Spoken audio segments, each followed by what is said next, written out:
Good morning, Discovery, and a special good morning to you today, Ron. Thank you, Shannon. It's another beautiful day in space, and it really is true that it's all because of you I am, and I want to thank my beautiful wife, Carmel, and my sons, Ronnie, Joseph, and Jake, for sending that song up, and we're ready to get to work. And with that, Discovery's crew begins their final day of joint operations aboard the International Space Station. The hatches between the vehicles will be closed this afternoon, setting up for the shuttle's undocking and departure tomorrow morning. The wake-up call today was All Because of You by U2, and it was played for mission specialist Ron Guerin.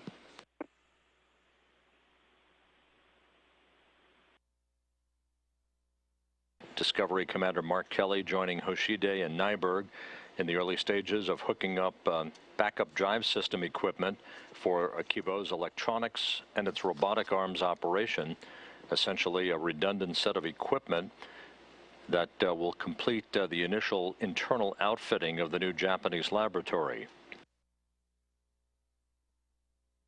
While work begins for the day inside the Japanese Kibo laboratory, Shuttle Discovery currently conducting a SIMO waste and supply water dump out of its nozzles, thus correcting the ullage in the tanks for the undocking of Discovery tomorrow morning from the International Space Station.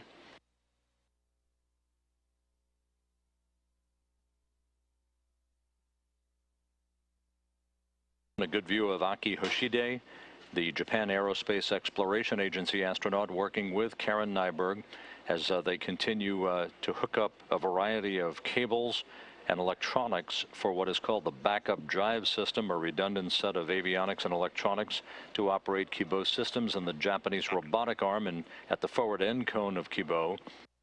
This backup drive system setup will complete the internal outfitting of the module in the final hours of the joint docked operations between Discovery's astronauts and the International Space Station crew.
Okay. Actually, several minutes remain when we will close the hatch between station and Discovery. And it was a great 10 days when we actually performed probably one of the biggest point when we built the station. We docked Module Gem, the biggest module on the station, and these guys perform wonderful EVAs. And my crew is proud to be a participant and owner and holder of this station, and we are glad to work with you guys, and thank you for this great 10 days. Thank you, Sergey. It was great to arrive 10 days ago, and you know, it was a really exciting mission. We appreciate all the help we got from the crew of Expedition 17. I mean, it was really a joint effort with Sergey, Oleg, Garrett, and Taz. We appreciate everything. Now it's time to close the hatches shortly and bring Garrett home and leave Greg behind. So I'm going to let those guys say a few words.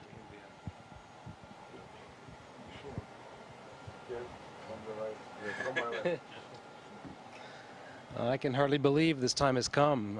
It's been an amazing adventure. I think all of us are very excited about the work that we've done, and it's amazing how the station has changed in this time.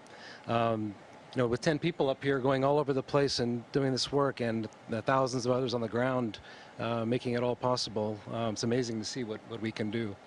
And Mark, you know, I wanted to say that you know, a lot of us were rookies before this flight, and you know, it's been a real honor and a real privilege to be part of the shuttle crew. And you know, Mark not only has made sure that this mission was very successful, but he's also somehow guided all us rookies through everything and got us to this point. So he's been a great mentor to all of us.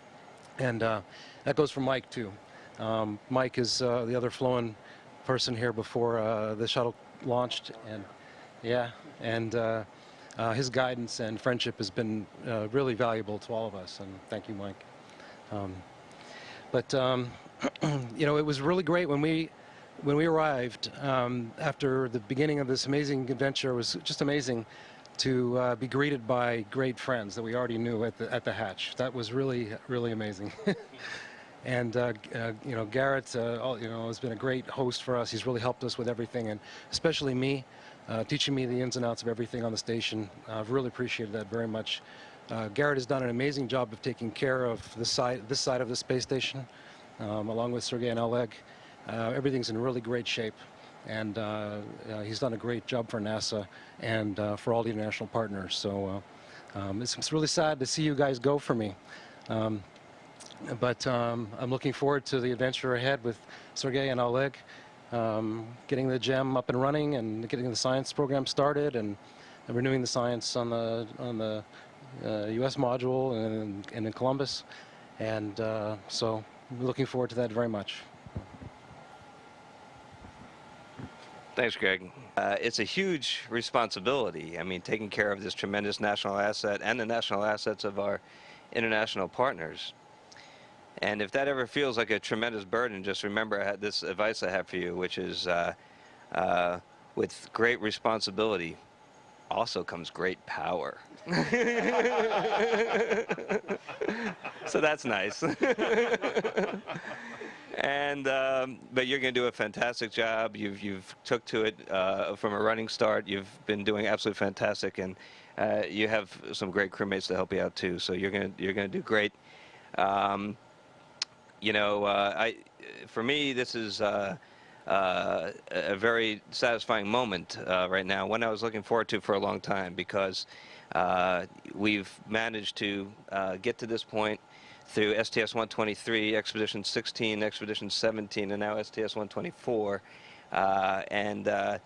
It's not that it was by far, it was not a perfect performance by myself, but I managed not to, by any means, but I managed not to break anything really expensive. And I'm leaving now with the station in good hands and with a tremendous feeling of satisfaction. And but it's not really important all the stuff that happened while I was here. Shuttle and station have moved into a point of their orbit where it will briefly be out of video and audio contact with them, but they will be moving back into contact in just a moment. And we only have space to ground until we get KU back, so be about another 90 seconds. Copy that, Chris. And really, that's all I wanted to say. I'd just like to, if you'll bear with me, a few words in heavily accented Russian for my Дорогие товарищи. Dear comrades, Что я хотел бы сказать. What I wanted to say, Знаете, что было замечательно? you know what is wonderful? Мне очень повезло, что I have been very fortunate вместе that we're together. была мечта, и сейчас I had a dream. Sergey, you have become a very good commander, and you are very talented and very kind. Thank you for that. Oleg, you have a good sense of humor. And even when we had a failure, you have always been very humorous about it, and that was wonderful, and thank you for that. I have many good moments together with you. I have had many, and I am proud that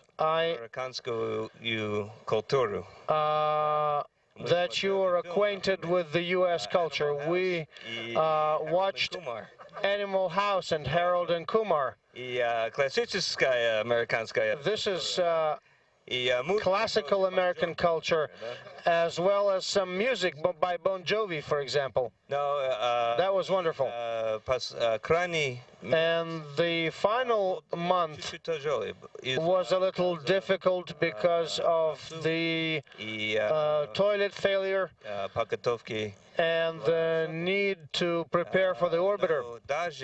But even then, despite all that, we were able to have a good time, remain good friends, and maintain our excellent relationship. And I wish you, to conclude, creative success. That's all I had to say. Have a good trip.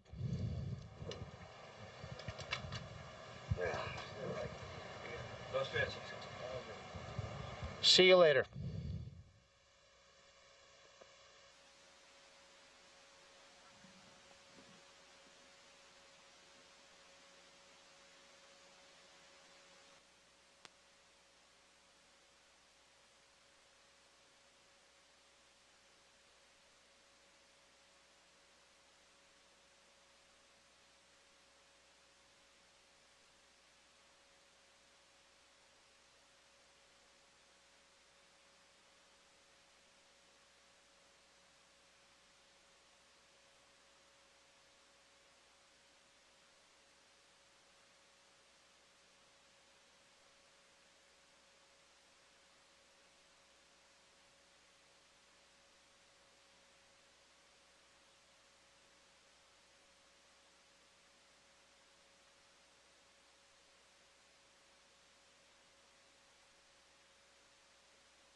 Die US-Raumfähre Discovery tritt heute nach 10 Tagen im All ihren Rückflug an. Auf der internationalen Raumstation ISS haben sich die 7 Besatzungsmitglieder bereits am Abend von ihren Kollegen verabschiedet. An Bord der ISS bleiben 3 Astronauten zurück. Die Landung der Discovery ist für Samstag geplant. Ein Auftrag im All war, das Hauptmodul des japanischen Weltraumlabors Kibo an der ISS zu montieren.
Good morning, Discovery, and a special good morning to you today, Ken. Yes, Shannon, I appreciate the song, and that is from my absolutely wonderful wife, Michelle. Girl, you are my home, and all of us are going to start our journey home today. And by my rough calculation, that's a little over 1 million miles, but we're going really fast, so we're on our way. Just remember, babe, I love you more. And we're all looking forward to you coming back. This morning's wake-up call was Center Field, performed by John Fogerty. It was played for pilot Ken Ham.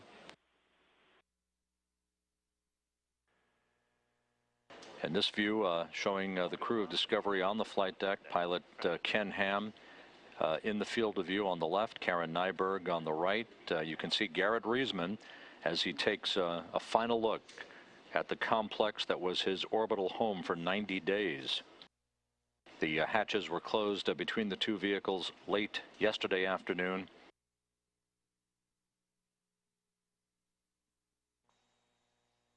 Aki Hoshide and Karen Nyberg will be operating a number of the rendezvous tools during Discovery's departure from the station. The 2 vehicles will be passing 214 miles over the South Pacific east of Australia.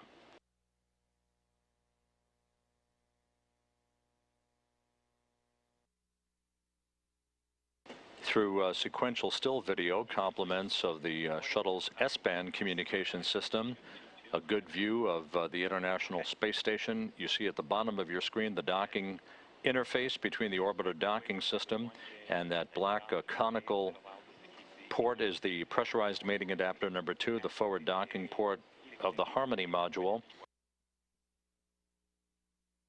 A short time from now, the commands will be given for the hooks and latches between those 2 docking mechanisms to begin to disengage. Springs on either side of the docking interface will push off against one another, enabling physical separation between the 2 vehicles. Discovery Houston on the big loop. The rates look great.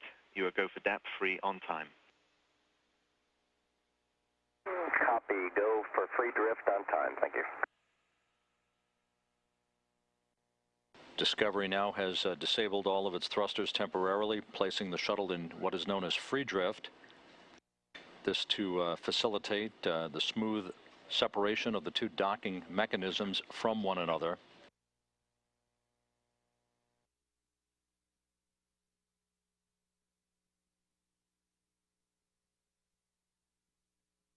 In station from Discovery, physical separation.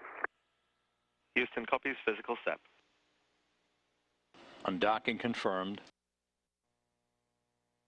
Pilot Ken Ham at the controls at the aft flight deck of Discovery.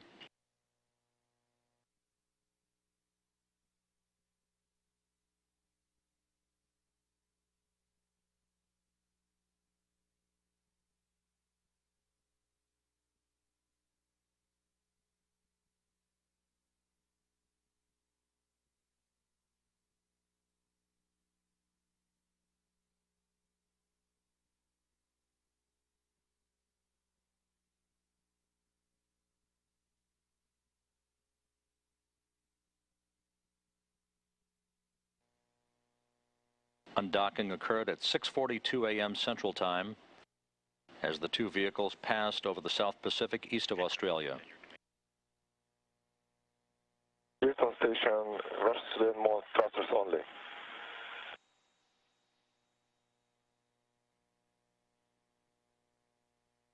Copy, station is in attitude control. Discover this is station, thrusters only. Copy, thrusters only. Thanks, Sergey. Okay, bye, Mark. See you.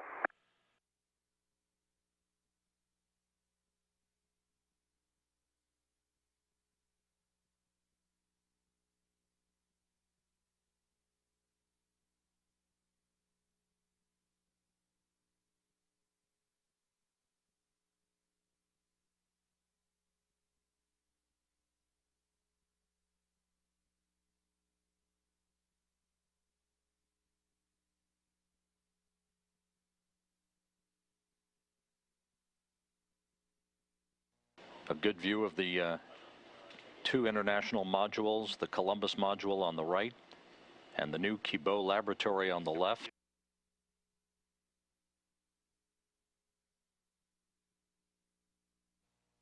The fly around underway.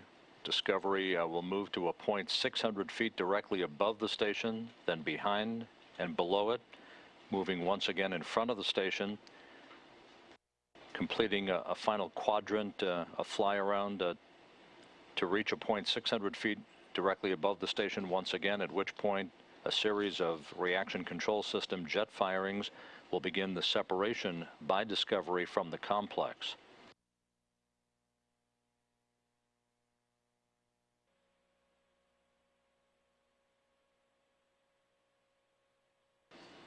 Now flying into an orbital sunrise, a bird's eye view of the International Space Station from the Shuttle Discovery. An excellent view from top to bottom. The European Space Agency's Jules Verne automated transfer vehicle mated to the aft end of the Zvezda service module. An end-to-end view of the station's truss. The U.S. laboratory Destiny. At the bottom of your screen, in the middle, is the Harmony connecting node. At the very bottom, the conical black port was pressurized mating adapter number 2, the docking port for Discovery. On the left of your screen, the European Space Agency's Columbus module and the massive Kibo laboratory, the new Japanese laboratory, with its robotic arm in its stowed configuration on the right, and the turret-like circular Japanese logistics module mounted on top.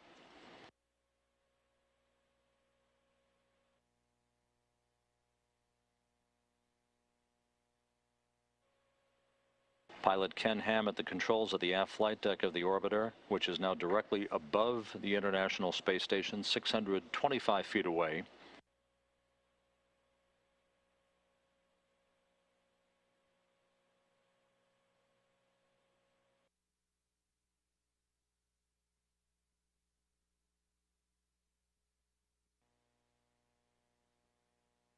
This view now coming from the International Space Station's cameras, looking at the Shuttle Discovery with its robotic arm and the 50-foot-long orbiter boom sensor system attached, which will be used later today for the inspection of the reinforced carbon-carbon on the shuttle's wings and its nose cap. 673 feet separating the two vehicles. Discovery moving to a point behind the International Space Station.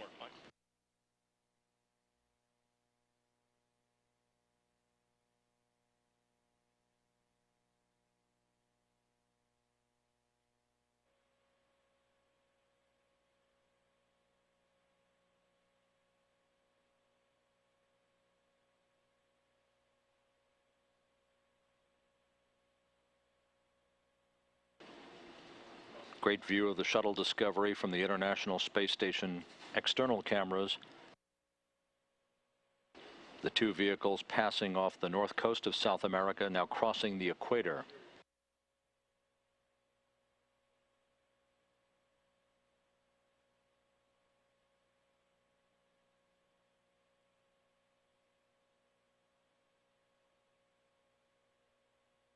Looking down at the overhead windows on the crew cabin of Discovery, in which pilot Ken Ham is at the controls,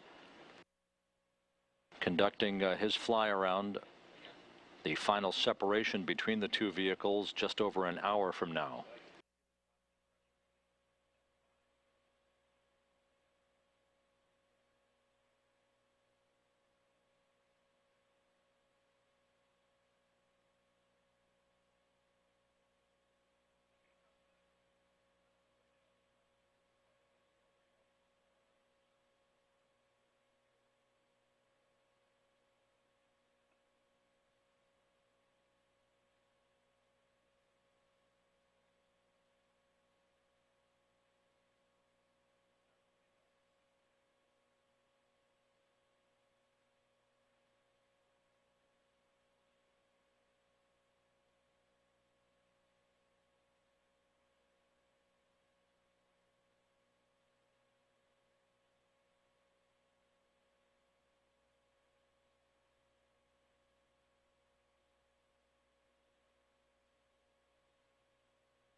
Aboard the International Space Station, NASA science officer and flight engineer Greg Chamitoff beginning to work in the post-undocking procedures on the forward docking port for the pressurized mating adapter depressurization as the shuttle Discovery peeks from behind one of the deployed radiators on the complex.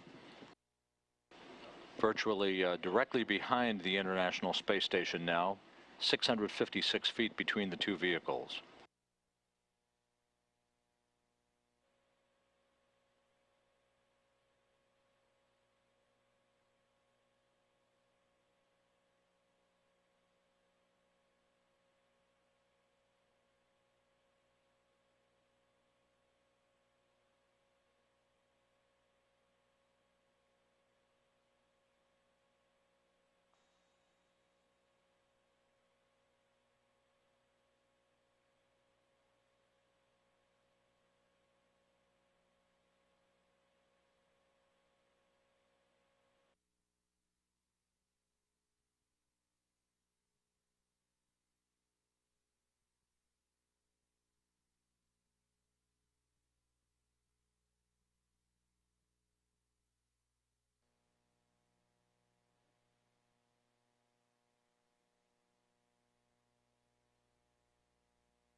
Against the backdrop of the Mediterranean, the shuttle Discovery, 650 feet away from the International Space Station.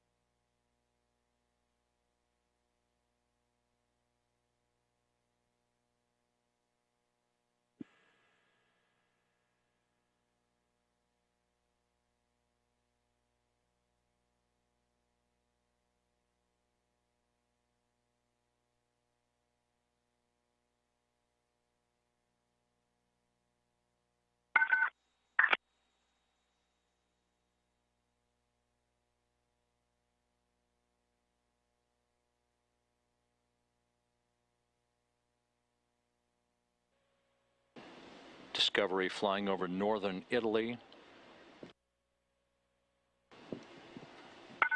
directly below the International Space Station. The fly around continuing under the control of pilot Ken Ham at the aft flight deck of the orbiter.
Cameras aboard Discovery now with a great view of the International Space Station.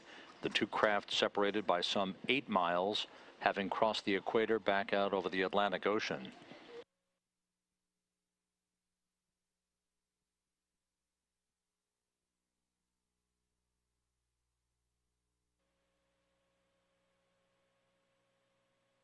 Draped across the payload bay of Discovery, the 50-foot-long boom extension, the orbiter boom sensor system, that will be used a short time from now by Ken Ham, Karen Nyberg, Ron Garan, and Mike Fossum, taking turns to scan the reinforced carbon-carbon of the leading edges of the wings of the orbiter and its nose cap. The final piece to the thermal protection heat shield puzzle that will clear Discovery for landing at the Kennedy Space Center on Saturday morning. This late inspection comes after the undocking of Discovery 2 hours and 14 minutes ago and a fly around of the International Space Station by pilot Ken Ham.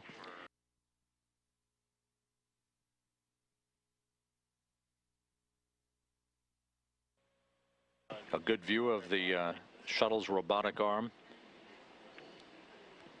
The orbiter boom sensor system attached to the end of the arm, replete with its laser cameras, its sensor packages, ready to be calibrating those lasers and sensors in preparation for the actual survey of the reinforced carbon-carbon. First the starboard wing of the shuttle, then its nose cap, and then the port wing. Ken Ham, Karen Nyberg, Mike Fossum, and Ron Garan will take turns at the aft flight deck of Discovery, working in groups as they scan back and forth over all of the surfaces of the leading edges of the wings and the nose cap of the orbiter.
And Houston recorders are running. We copy that, Ken. Discovery has now maneuvered into the correct orientation to begin the wing survey. First, the starboard wing will be scanned by the orbiter boom sensor system's lasers.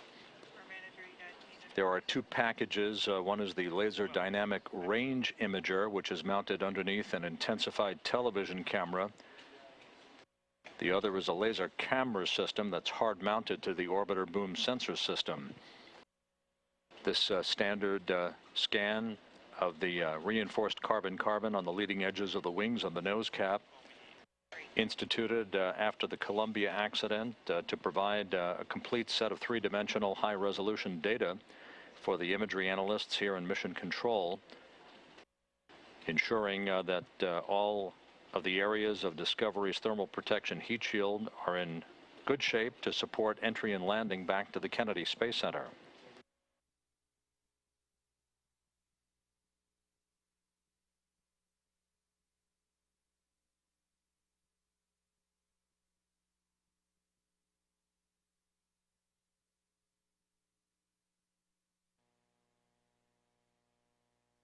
And Ken, 0.5 crosshairs left, please. Copy.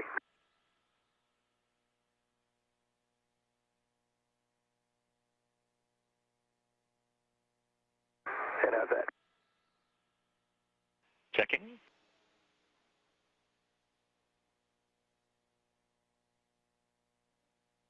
It's a keeper, Ken. Great.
View inside the window of Discovery's flight deck where the crew is working at the robotics workstation, getting the shuttle's robotic arm in place for its survey of the shuttle's nose cap. Hello, Ron. Hello, Ken and Karen through the overhead windows.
If you look very closely here, you can see the robotic arm moving on its way to get into position for that survey of the shuttle's left wing leading edge.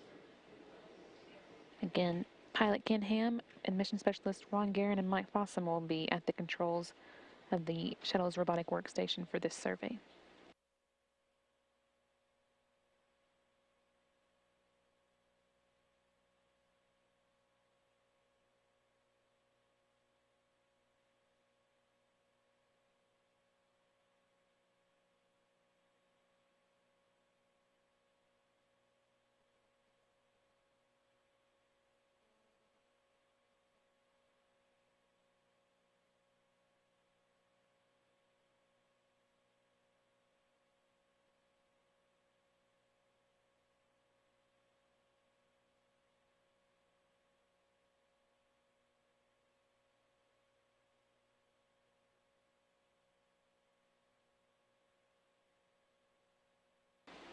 The shuttle has been moving away from the station at a rate of about 6 miles for every orbit of the Earth the two vehicles make. An orbit of the Earth takes about 90 minutes. And as you can see in this view from cameras on board the space station, they've gotten fairly far away. That's the shuttle, the faint light that you see in the center of the screen. Now about 40 miles away from the station. And again, moving another 6 miles every 90 minutes.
Good afternoon and welcome back to the Johnson Space Center for today's mission status briefing on Discovery's flight to the International Space Station.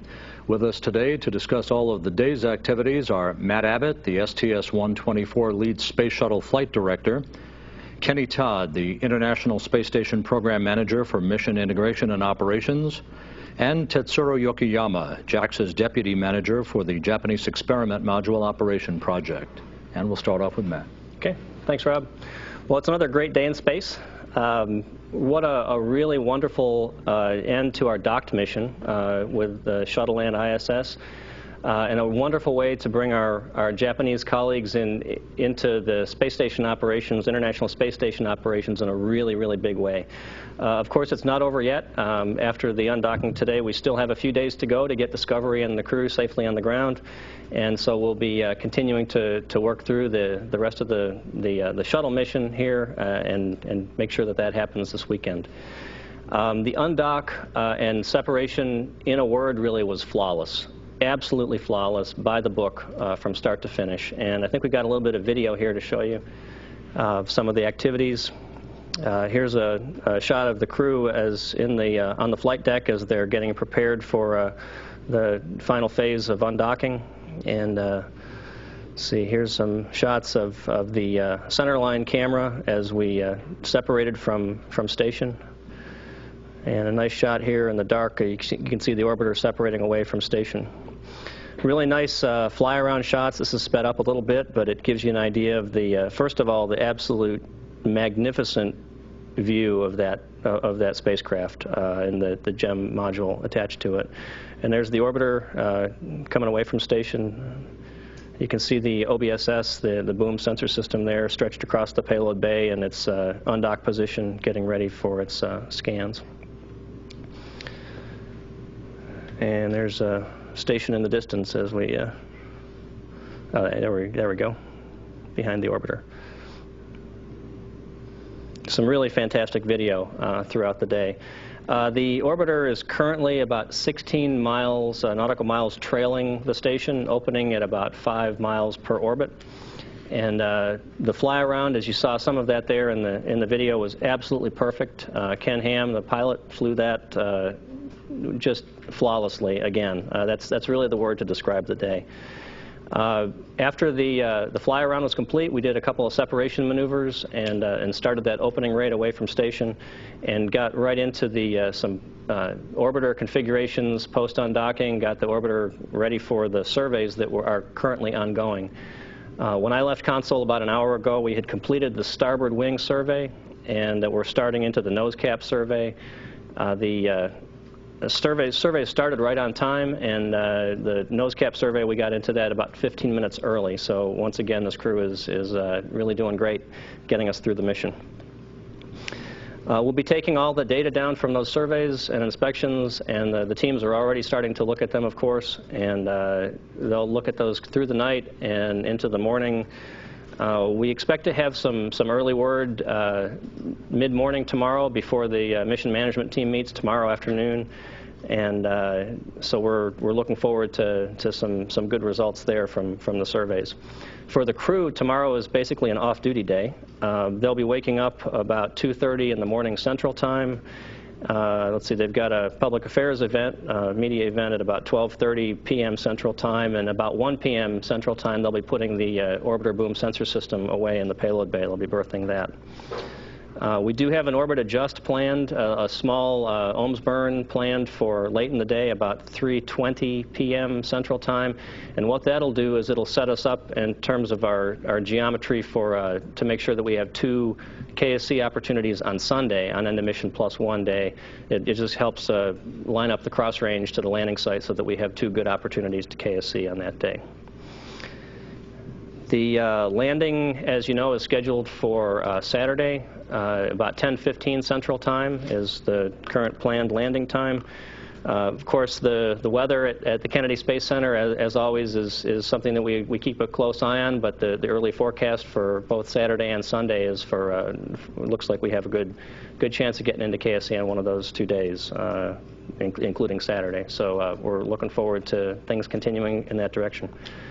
So again, a great a great day. I'm so proud of this crew and so proud of the flight control team. I don't think I've ever seen a mission that was planned and executed so flawlessly by the entire team, and that goes to the launch team, the folks who prepare the vehicle, process the vehicle down at the Cape and put all the hardware together, all the way through the flight control teams and the engineering support, our program management, and really across the board, just a phenomenal mission so far. And we're looking forward to the next few days and getting Discovery and the crew safely back on the ground. With that, I'll turn it over to Kenny. Thanks very much, Matt. Well, it's great to be here with you on the day we complete the Flight 1J docked ops. It really is hard to believe that I'm saying we're in 1J stage operations for the International Space Station. The planning for this flight and this stage has literally been years in the making. In fact, we have numerous folks, I'm sure, within the Japanese part of the program as well as the U.S. part of the program who've spent probably the better part of 2 decades helping to make this flight and this stage possible. So it's incredible to be here.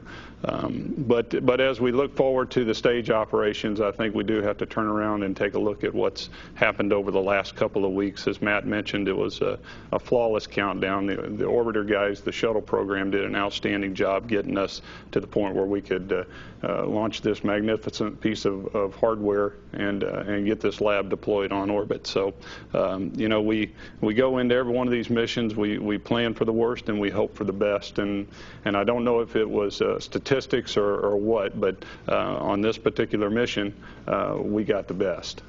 If you look at the last few flights, we've had things on one side of the hatch or the other that have caused us to pull our hair a little bit and go think about some new ways of doing business or implementing some workarounds. And on this flight, we literally did get the best of the spacecraft on both sides of the hatch. So we're very, very thankful for that. As usual, our ops and engineering teams did a great job executing our pre-mission plan and getting us to the point where when the orbiter undocked today, that we feel very, very good about the configuration of the International Space Station. So I don't want to steal any thunder from Yokoyama-san, but I will tell you that they have delivered a very, very impressive, high-quality piece of hardware to this partnership. And I think if you look at what's occurred over the last several days within that module, the way it's performed, it's obvious the attention to detail that was taken along the way when this particular module was built has certainly paid off. So the international partnership was actually formalized when we brought the logistics module on orbit in March. But clearly, where we are at now with the arrival of this pressurized module, this new laboratory capability on orbit is a crowning achievement, not just for our Japanese colleagues, but also the entire international partnership, and it's going to go a long way towards helping us implement the science program that's been laid out for us. So I think that concludes anything I have, and I'll just turn it over to Yokoyama-san. Thank you, Kenny. I'm very pleased to be here again. First of all, I'd like to congratulate the Space Shuttle colleagues on their ever cleanest vehicle and its stable operations. We International Space Station partners feel pretty much assured of stable flights on the following missions. I hope they return home on the weekend. There are no more wonderful sights than the ones viewing International Space Station with white cloud and blue planet Earth behind. We, JAXA team, feel very special because our national asset, Kibo, is now a part of International Space Station. JAXA team in Tsukuba is an integral part of International Space Station flight control team as well. Yesterday, we held the Space Station Mission Management Team meeting and gave a go unanimously to proceed to undocking. My boss, Mr. Hasegawa, JAXA Program Manager, was hooked in through a video conference and summarized the docked mission, Kibo assembly and activation, as more than 100% success. Then, thanks to Kenny, I was privileged to offer for closing, so-called ipponjime, which is a Japanese traditional style to celebrate achievement of teamwork by clapping together in harmony. All partner members could perform it perfectly in harmony.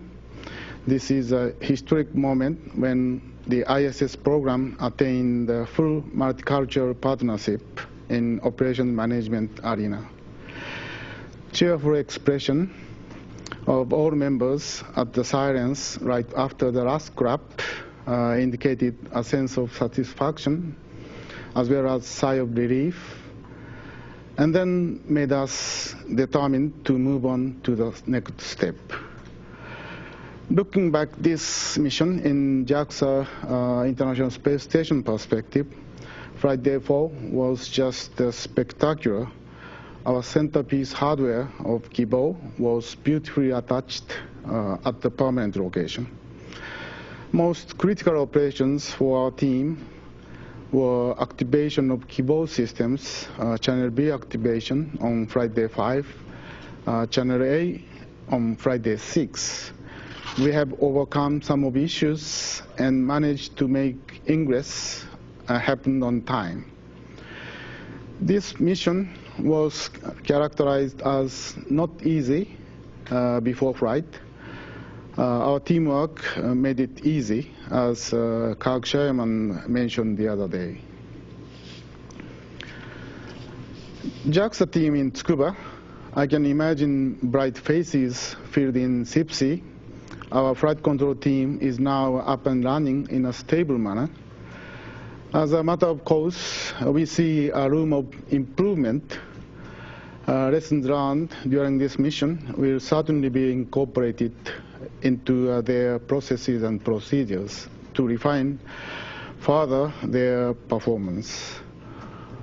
4-team formation of doctor period is being reorganized to 6-team formation of stage period. Additional 2 flight directors were already certified and have played an important role in assisting flight directors. They are ready to lead his team for coming stage operations. Our engineering team are getting into a sustaining engineering phase and are ready to attack any issue they might face. Flight crew did an outstanding job. Planned activities are all finished. Some of the tasks planned for stage were also done. We appreciate not only Aki Hoshide, but also all of crew members for their hard work done in teamwork. For expedition crew, I'd like them to enjoy a short break after undocking. For shuttle crew, I hope a safe return home on ground. Near-term plan in JAXA perspective, we'll start the payload operation in August to entertain long-awaited scientists and users. On ULF-2, the next flight, we have a couple of preparatory tasks for 2JA and possibly for HTV. On 15A flight, Koichi Wakata, our second-generation astronauts, will be on board and stay on orbit as the first Japanese expedition crew.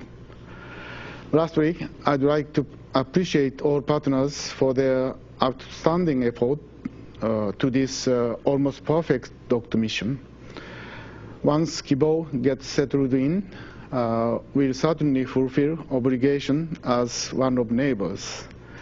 Thanks again to NASA and CSA and the European Space Agency and Russian friends. With this, I'd like to return to Rob. Thank you very much, sir. We'll take questions here in Houston, go to the other centers, start off in the back with Mark.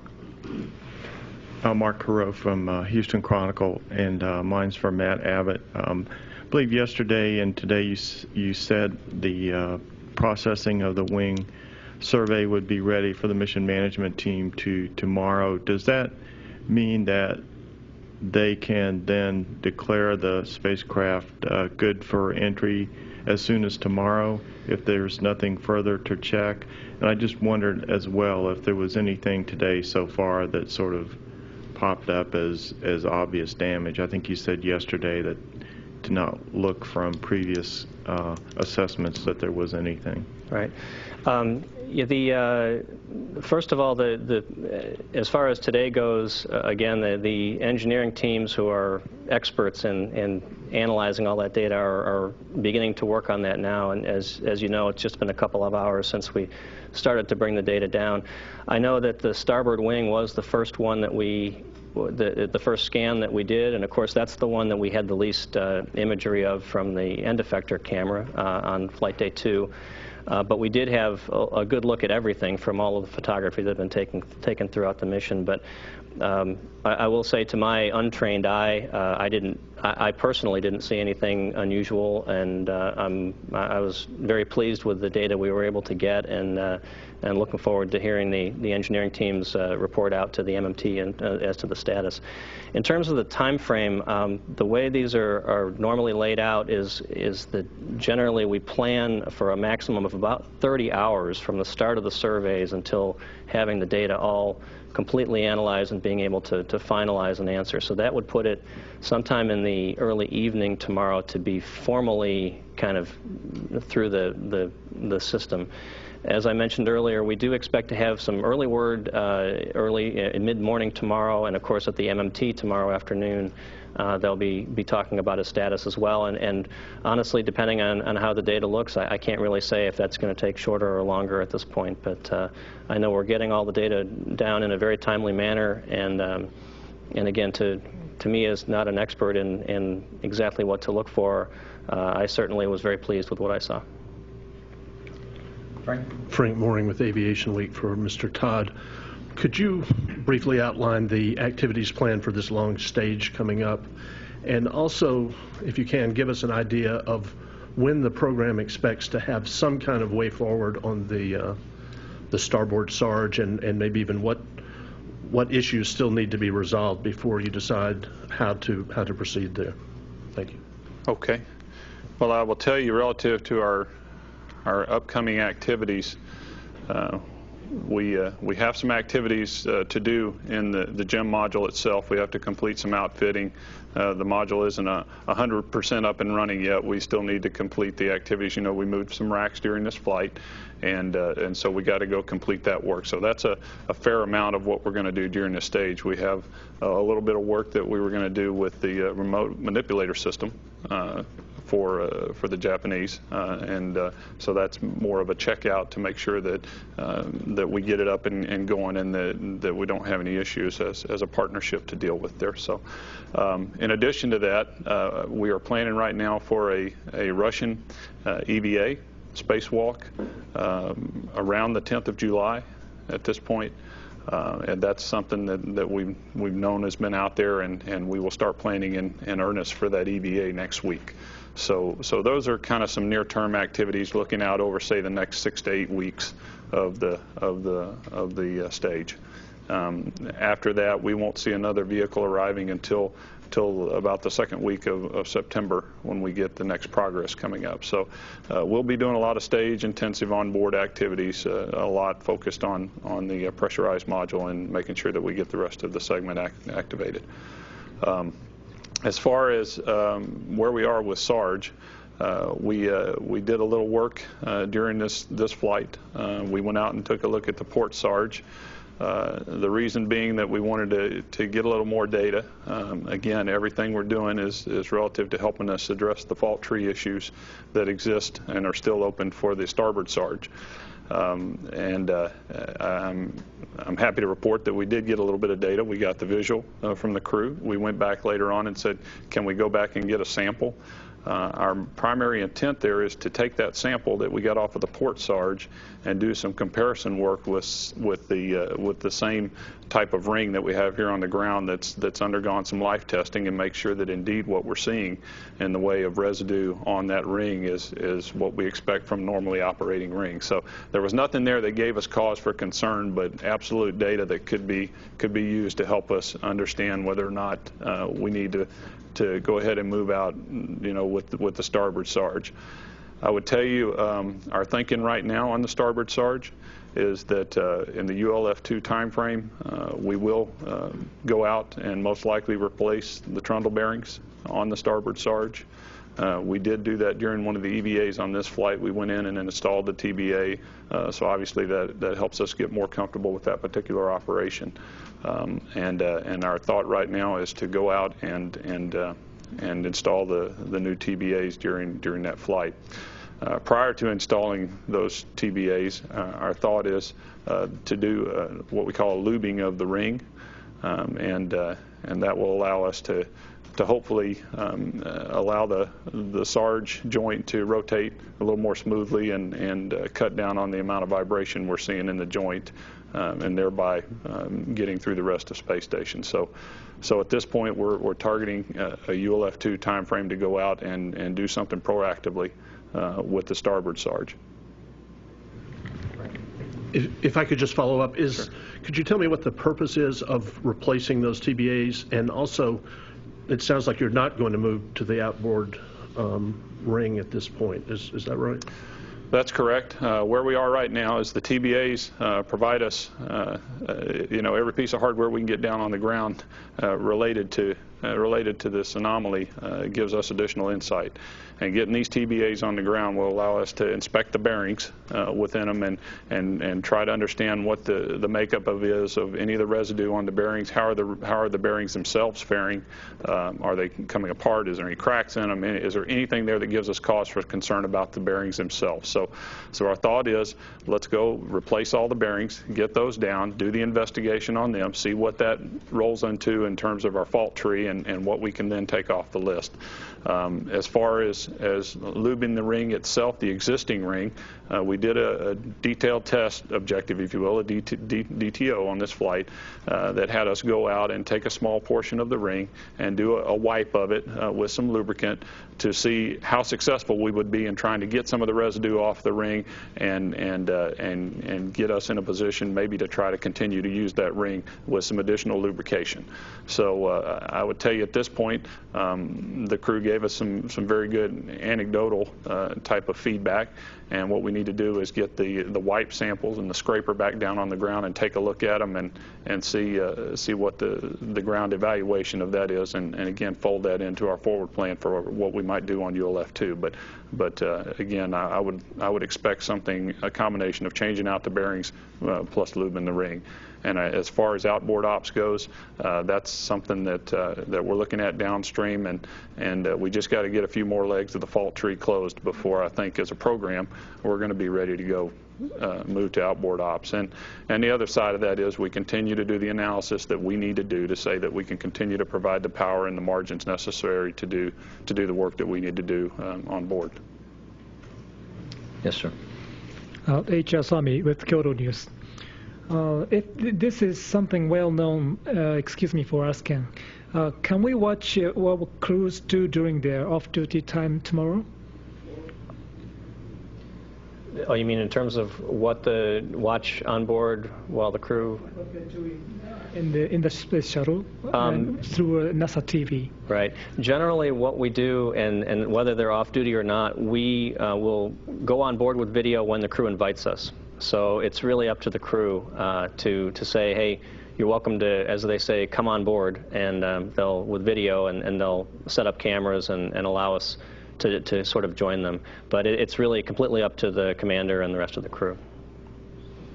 Irene? Irene Klotz with Reuters for Mr. Todd. I have two questions. The first is, are you thinking now that there's something in the trundle bearings that caused the contamination to the Sarge? I would say at this point that we haven't identified what's going on with the Sarge yet. There are some moving parts up there, the bearings. Those are the kinds of things that we can go in and all the investigation of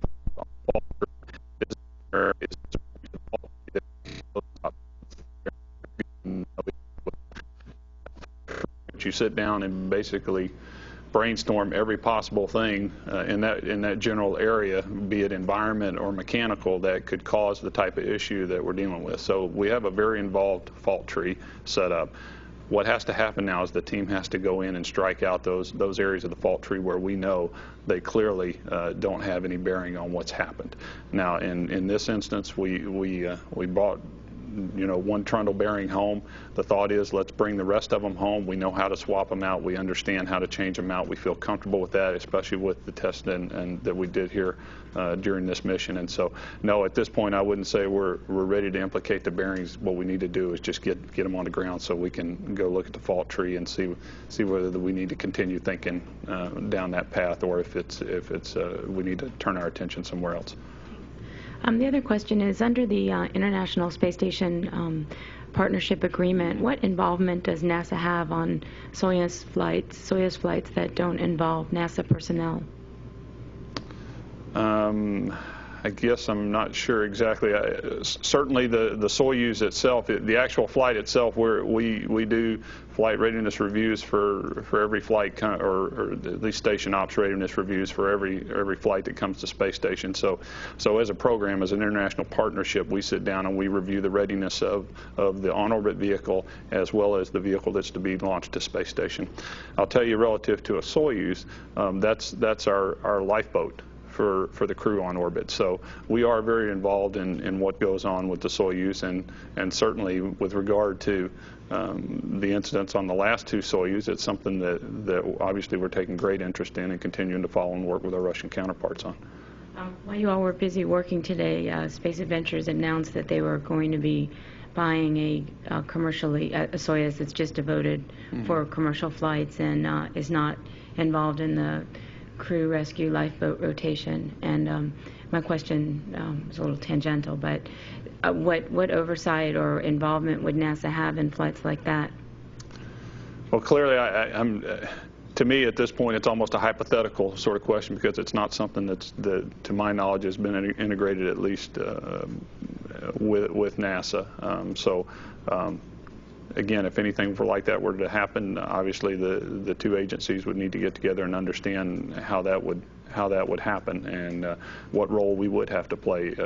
We're the integrator for the International Space Station, and so we most certainly have a role in any vehicle that comes to dock at one of the ports on the space station. Tarek? Thank you. Tarek Malik with Space.com and Space News for Mr. Todd. I know, I guess the first experiments you're looking forward to with Kipo are slated for August, and I'm just curious what has to happen between now and then in terms of outfitting. I mean, if you can give a percentage on how ready it is for science now and how much more work is needed, that would be great. Well, certainly, again, we've got some experiments up that we need to go and finish some outfitting to get ready for the experiments. I guess I think that a question might be more appropriate for Yokoyama-san with regard to what experiments are on board and what we might be doing and what the schedule is for getting those done. Yeah, for the Japanese experiment, we start in August, as you said, and maybe 3 of U.S. rock will be transferred to Kibo sometime July timeframe. And it will be used for U.S. science as well. I don't know detail, but obviously they continue science. So far done in U.S. RAF, next time done in Kibo, I think. Thank you. Just a short follow-up about the robotic arm checkouts, because I think there's a few more tests before that. Now, if you had a timeline on when you expect it to be completely checked out, and maybe how, I guess how ready now the station would be for a 6-person crew next year. Thanks. As far as the robotic arm on the GEM side, our first official use of that arm right now, per our plans, is not until sometime next year. So again, our intention during this stage is to go do some preliminary checkouts, put it through its paces, and make sure that that the functionality that was advertised and that we've seen demonstrated on the ground has indeed come to pass on orbit. So that's what we're going to do. We're going to do that over the summer, is our plans right now. And I forget your last question. But, oh, a 6-person crew. Yeah, 6-person crew. We have the shuttle flight in November, ULF-2, which will launch a fair amount of the racks that we're going to need in order to be able to sustain the 6-person crew, primarily in the area of waste and hygiene and water reclamation and so forth. That is all slated to launch on ULF-2 in November. So we're working hard and fast on it, and right now I would say that for us that's a critical path to getting to 6-person ops, and that's why we're putting so much attention on getting everything ready to go for that flight. Okay, let's go to the Kennedy Space Center for questions. This is Marcia Dunn of the Associated Press. My first question's for Matt. You mentioned 30 hours of data analysis following from the survey results. Is that pretty typical on previous flights? I'm just wondering if you have to have this done in a compressed fashion given the circumstances. Yeah, it's a good question, Marcia. The way the timeline is laid out, we're using the timeline that's usually reserved for that Flight Day 2 type of survey. It's in that 30-hour range. It's a little bit less than that for a normal late inspection that we do as the second survey during a shuttle mission where we have the OBSS on Flight Day 2. And the reason for that is you get on Flight Day 2 on a mission with both surveys included, you get a good baseline of all the surfaces, and you understand exactly what they look like now that they're on orbit, and it gives you a good basis for comparison, which is why a late inspection on a typical mission is a little bit shorter than that, on the order of 24, 25 hours. But again, it really depends also on how quickly we get the data down. We got, I think, on the starboard survey, we got all but 8 to 10 minutes of it live, which is great. It means that we have that much less to have to play back later, and that helps with the analysis. And so it can vary depending on a lot of factors, but that's what we're using as a typical timeline for a Flight Day 2 survey. Thank you. And a pair of questions for Mr. Todd. First one is, if you could talk about what's involved with the Russian spacewalk. What are they going to be doing, and are there any other space stations spacewalks through the rest of summer, early fall? Okay, the last one first. This is the only spacewalk that we have planned right now for this particular expedition or increment. As far as the content for the Russian spacewalk, it's been in the plan for some time, primarily to do some payload activities, some external payload activities on behalf of the Russians. So it will be done in an Orlan suit. One additional requirement that's been added is to go out and take a look at parts of the Soyuz, and as part of the Soyuz investigation, just to get some additional data for the team on the ground to do as they work through the committee doing the investigation of the Soyuz incidents we've had on the last 2 flights. So those are the primary tasks that'll be on that particular EVA. Thank you. And one last question for you, Mr. Todd. I'm just wondering what NASA's position is on the commercial/tourist flight coming up on the Soyuz in a few years. It's totally devoted to that. Did NASA get asked its opinion? Was approval needed? And what the official position is, please. Well, at this point, again, I have to basically claim I don't know, because I wasn't part of any discussions with our Russian colleagues on this new requirement, or this new understanding agreement that they have with Space Adventures. So I'll just have to plead some level of ignorance on this one and try to get some additional data on it. As far as like I said earlier, any vehicle that comes to the International Space Station, NASA is the prime integrator for the partnership. Certainly wants to have an understanding of how that's going to happen and what all would be involved. So at this point, again, it's just not something that we have been tracking on our radar screen. Hi, it's Bill Horowitz, CBS, with 2 quick ones, and one of them's for Rob. Is there any opportunity later today for any fly-around video from the orbiter that we didn't get this morning, out of curiosity? Well, let's see what I know about that. Matt, you may know also, but we were expecting some HD MPC downlink through the protocol converter up on the space station. And as far as the shuttle crew is concerned, yeah, I can say that we do have several windows of opportunity that are called out in the timeline for downlink of some of the playback video from the orbiter side. It varies depending on the other crew activities that are going on, whether or not those actually get used. And usually what we do is we'll keep, when we get into the point where we can start taking the time to downlink the video, and of course we can't do that during the surveys because we're bringing the survey data down live, and so we're not going to do those things at the same time. But once the surveys are complete, we'll start taking advantage of all the opportunities we have with the right satellite and antenna links that will allow us to downlink the video. So we'll get that in pieces throughout the afternoon and probably some more tomorrow. Thanks. And one for Kenny Todd, just to follow up on Frank Mooring's questions about the SARG. If you replace the TBAs on ULF-2 and then ultimately go to outboard ops, do you simply move those same TBAs over to the other ring, or do you have to reinstall the refurbished rings or something that, refurbished bearings that haven't rolled on a damaged surface if you make that move? I'm just curious how the bearings play in the whole switch to outboard. Thanks. Right. In terms of what our plan would be, it would most likely not be to use those same bearings that we're going to install during the ULF-2 flight. We will fly up another set of bearings and use those when and if we ever decide to move to outboard ops. We will do it in a way that allows us to put the most pristine set of hardware that we can on that other race ring. okay, we're back here at JSC. Any follow-ups? Frank in the back. It's Frank Mooring with Aviation Week again for Mr. Todd.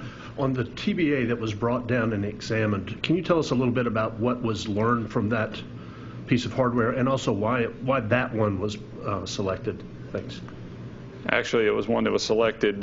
If you looked at the way we did the EVAs around the SARG and went in and pulled all the different covers off, we went in and tried to understand whether or not there was particular pockets, if you will. We took some of the crew anecdotal data, and when Peggy and Dan did their look around the entire SARG race ring and said, okay, is there one in particular here, that area that looks like it has a lot of debris in it, and that helped us focus in on that area, and so that was part of what helped to drive us there.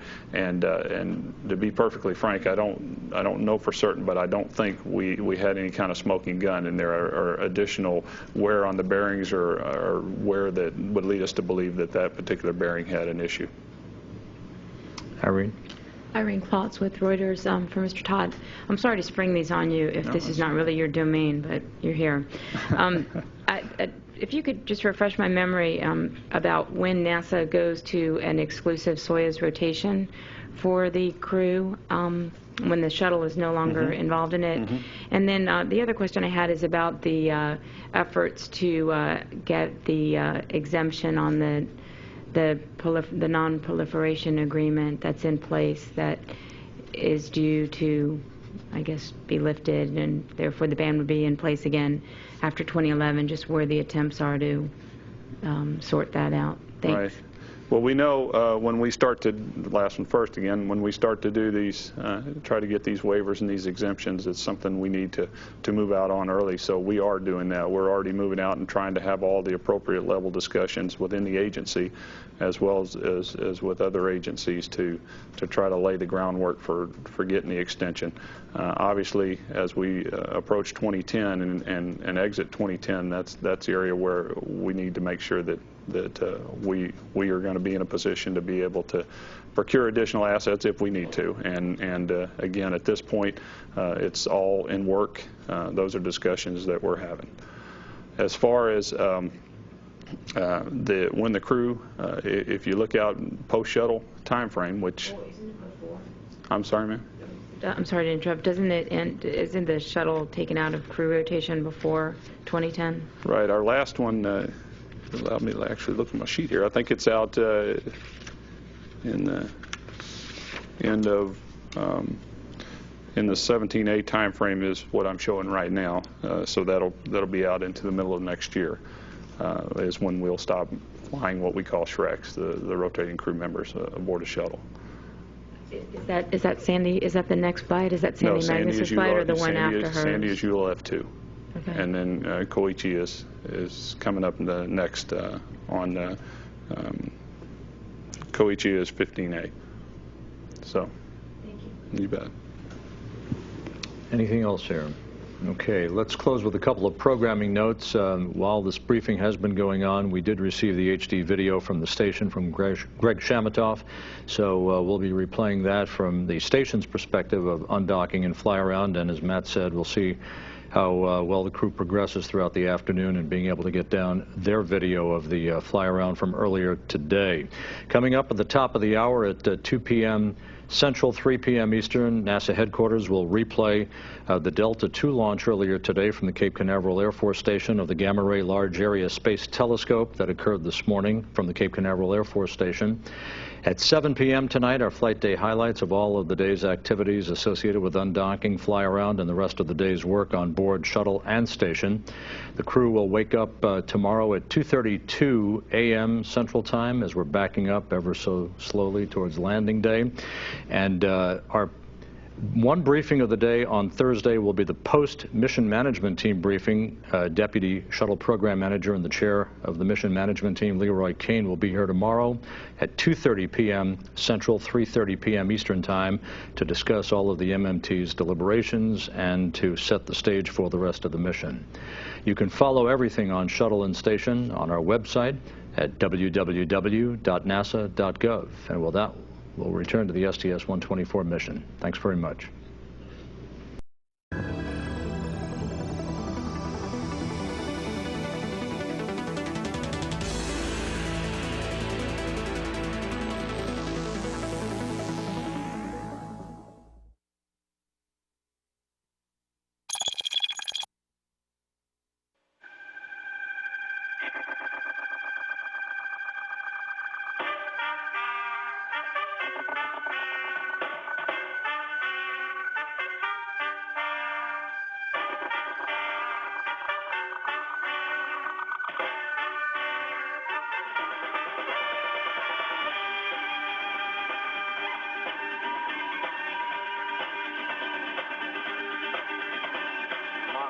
Shadow falls on the door to the 7 lost cities to go. Finds a raven's head in a rattler's tail. Dead in his tracks, this godforsaken soul wanted here, and it's cursed to leave it here.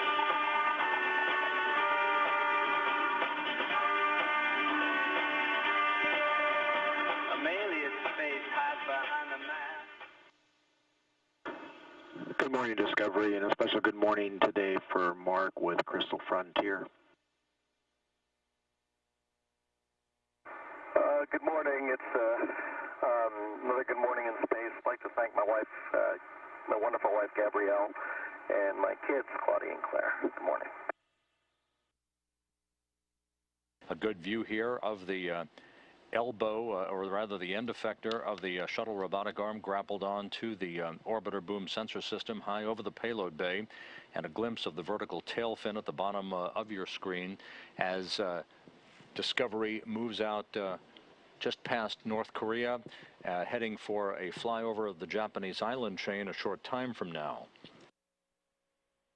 The orbiter boom sensor system was left on the starboard truss of the International Space Station back in March and was retrieved by Mike Fossum and Ron Garan during their first spacewalk last week. It was handed back to the shuttle robotic arm, where it now resides, and was used yesterday for that laser and camera-based inspection of the thermal protection heat shield, the reinforced carbon-carbon on the leading edges of Discovery's wings and its nose cap.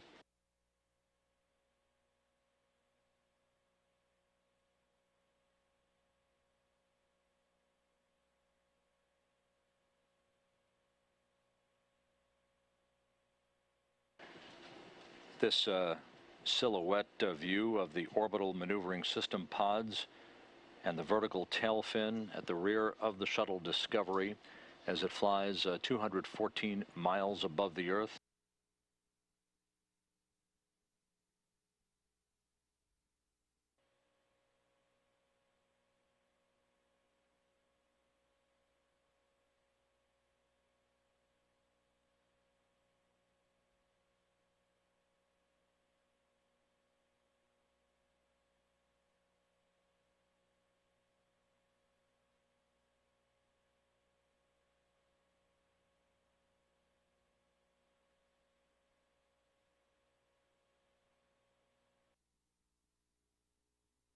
Discovery's cameras capturing a breathtaking view of the west coast of Africa as it crosses over Senegal, about to pass 214 miles over Mauritania, Mali, Algeria. Will come into the field of view momentarily. All quiet on board Discovery, the crew enjoying an off-duty day today, and these sights, no doubt, with their eyes also set on landing at the Kennedy Space Center on Saturday to wrap up their 2-week mission.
Discovery Houston, we are ready for the maneuver whenever you're ready to kick it off.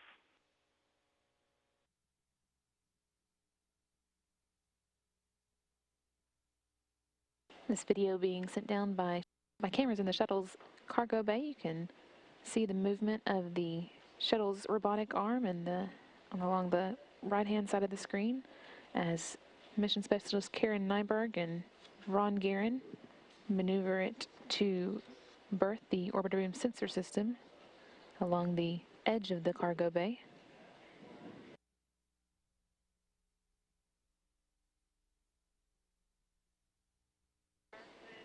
This shot is a sequential still video, still shots being sent down every few seconds by the cameras in the shuttle's cargo bay as the orbiter beam sensor system is being berthed. You can see the latches it'll be fitted into, and in the upper left-hand corner, the robotic arm as it maneuvers it into place. The orbiter beam sensor system is a 50-foot boom extension for the robotic arm that has a system of lasers and cameras on its end used for the late inspection and flight day 2 inspection as well of the orbiter's heat shield.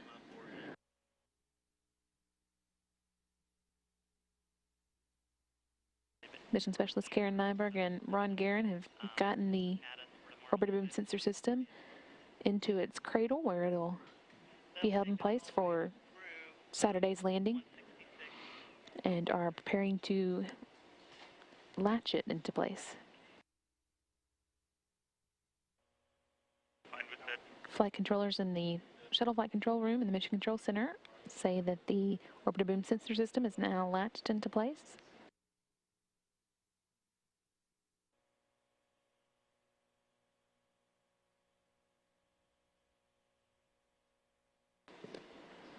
This is sequential still video coming down. You can see the shadows of the orbiter being cast by the sun as the shuttle moves into the sunlight part of its orbit.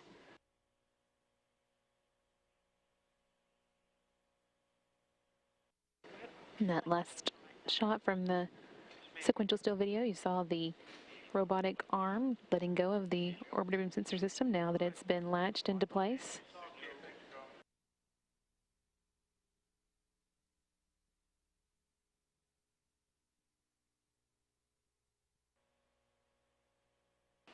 It's now live video coming from the cameras inside the shuttle's cargo bay. You can see on the left-hand side of the screen, the robotic arm now has let go of the orbiter beam sensor system. It's berthed on the left-hand side of the shuttle, the right-hand side of the screen, and directly across from it, you can just make out the latches where the robotic arm itself will be stored during the shuttle's Saturday landing.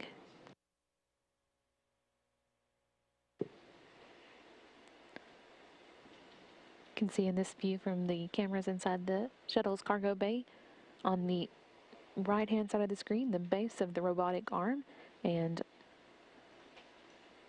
across the top left-hand corner, the top of the robotic arm as it moves into place for its power down, being driven by mission specialist Karen Nyberg and Ron Guerin at the robotic workstation in the flight deck of the shuttle's cabin. Shuttle's robotic arm is 50 feet long compared to the 58-foot long robotic arm that the space station uses, and has 5 joints that give it 6 degrees of freedom. There's 2 joints in its shoulder, 1 joint in its, 6 joints that give it 6 degrees of freedom, 2 joints in its shoulder, 1 joint in its elbow, and 3 joints in its wrist.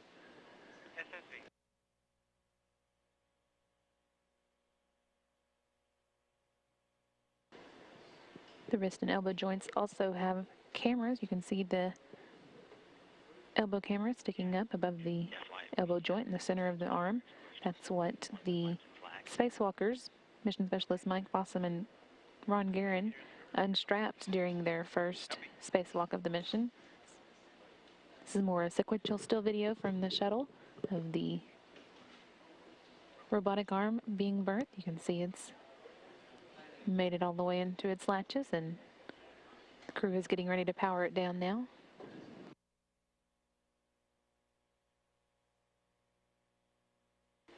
As you can see from this view coming down from cameras in the shuttle's cargo bay, the shuttle is just coming into the daylight portion of its orbit around the Earth this time.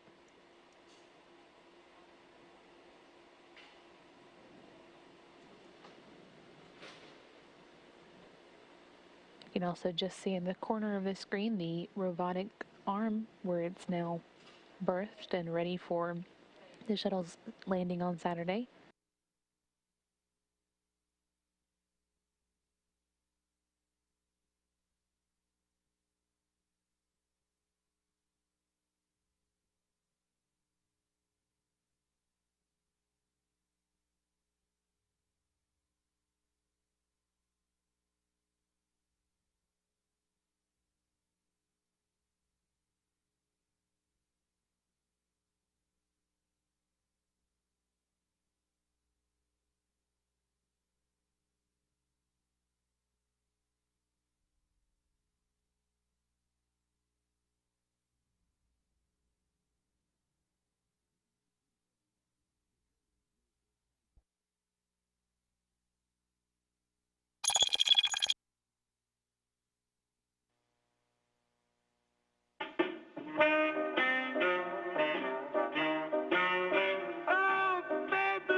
I never thought that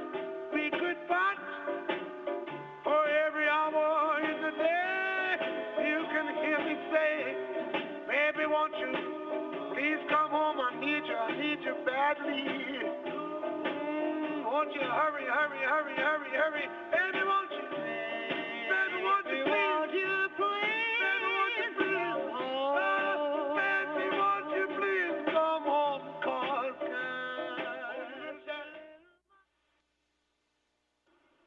good morning, Discovery, and a special good morning today for Garrett. Good morning, Houston, and a special good morning to Simone, my favorite Earthling. Get ready, dollface.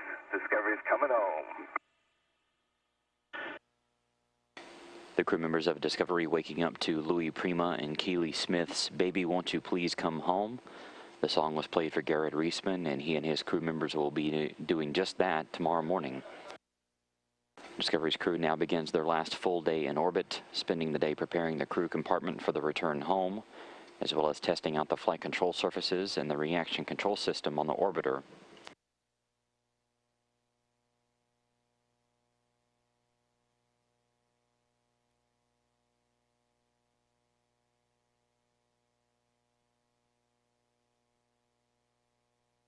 The first landing opportunity for Discovery tomorrow morning is at 10:15 a.m. Central Time. The deorbit burn would be started at 9:10 a.m. Central Time.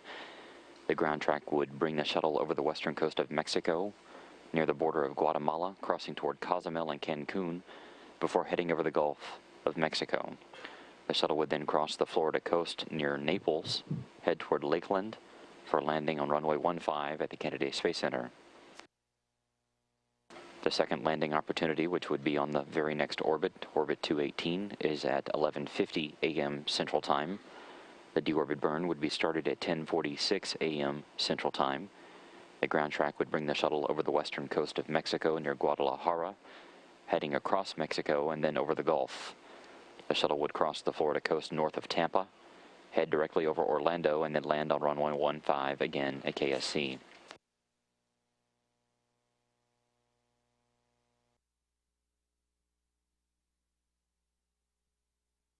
The entry team of flight controllers on console at this hour as they begin to work through procedures that will lead to the checkout of the flight control surfaces. You can see in this split screen view on the left side the body flap of the orbiter.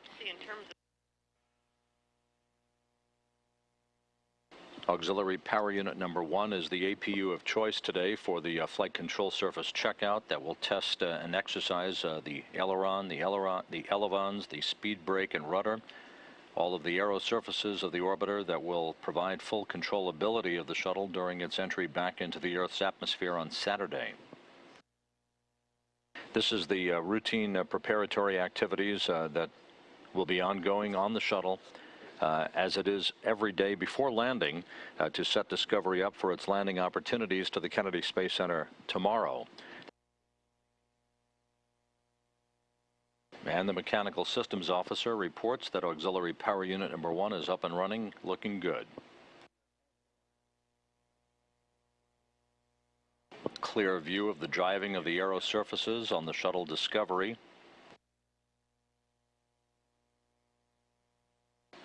This flight control surface checkout will be followed a short time from now by the firing of the 44 steering jets on the orbiter, 38 primary thrusters and 6 vernier thrusters.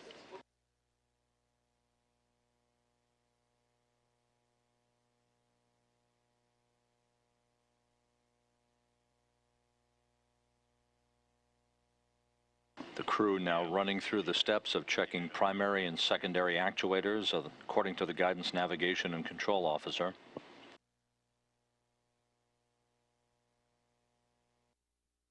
"12 days, 14 hours, 21 minutes into Discovery's flight.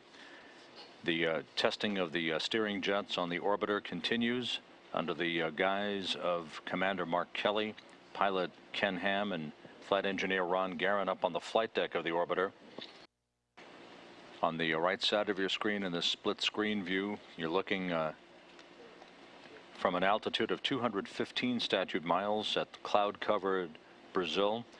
Discovery flying directly over Sao Paulo at this hour. The orbiter and its 7 crew members moving from southwest to northeast, about to cross the equator to begin the 200th orbit of Discovery's mission.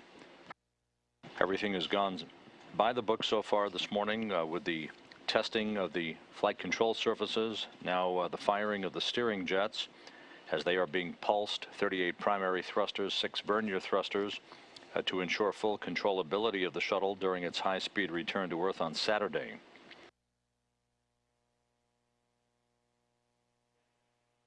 Discovery Houston, nice work. FCS checkout and RCS hot fire both went very well. Hey, thanks.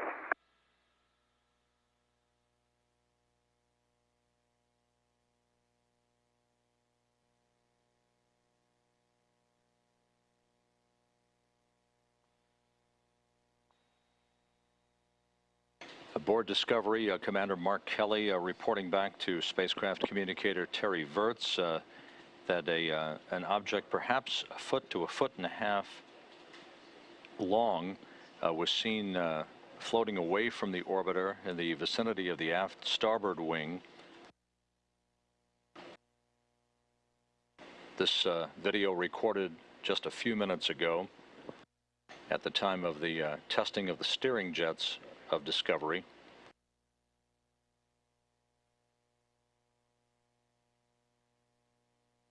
And sorry, that's it. I was standing by with a camcorder and caught my eye because it was saw the rectangular shape and it was flashing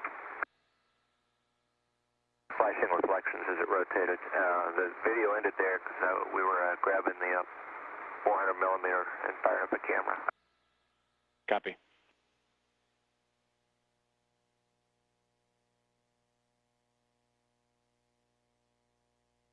Video being downlinked by Discovery's astronauts of this object that was noted by Commander Mark Kelly shortly after the firing of the reaction control system steering jets. How much longer do you have KU for?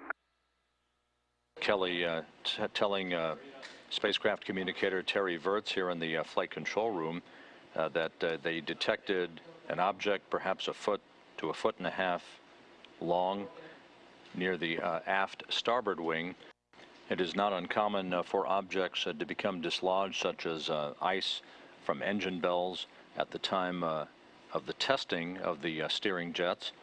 All 44 steering jets checked out in good shape a short time ago, along with the testing of the aero surfaces on Discovery and the flight control system checkout that got underway just about 5:30 Central Time this morning.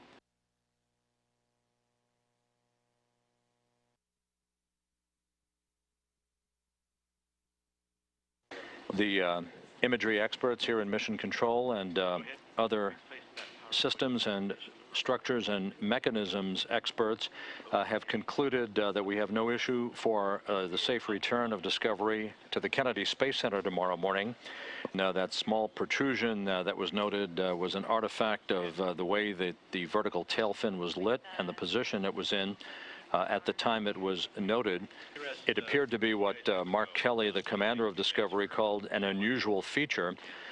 Further analysis by the imagery experts here in Mission Control concluded that that protrusion is called a split-line barrier for the trailing edge and is of no concern. That is a normal configuration for the vertical tail fin.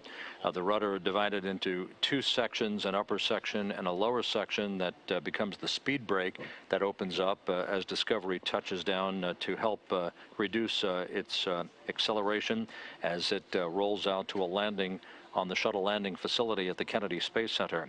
The object that floated behind the aft starboard wing that was noted by the crew following the firing of the reaction control system jets and the RCS, or reaction control system hot fire test earlier this morning, that was concluded to be one of 3 clips that reside at the back of the rudder. If you can imagine folding a piece of paper in half like a tent or a placard that would sit on top of a podium, that's what this clip looks like. Basically, it is used only for ascent heating to make sure that the speed brake is protected during ascent and heating loads that are imparted on the vertical tail fin of the orbiter and the rudder during the climb of a shuttle to orbit. It is not an issue for entry at all.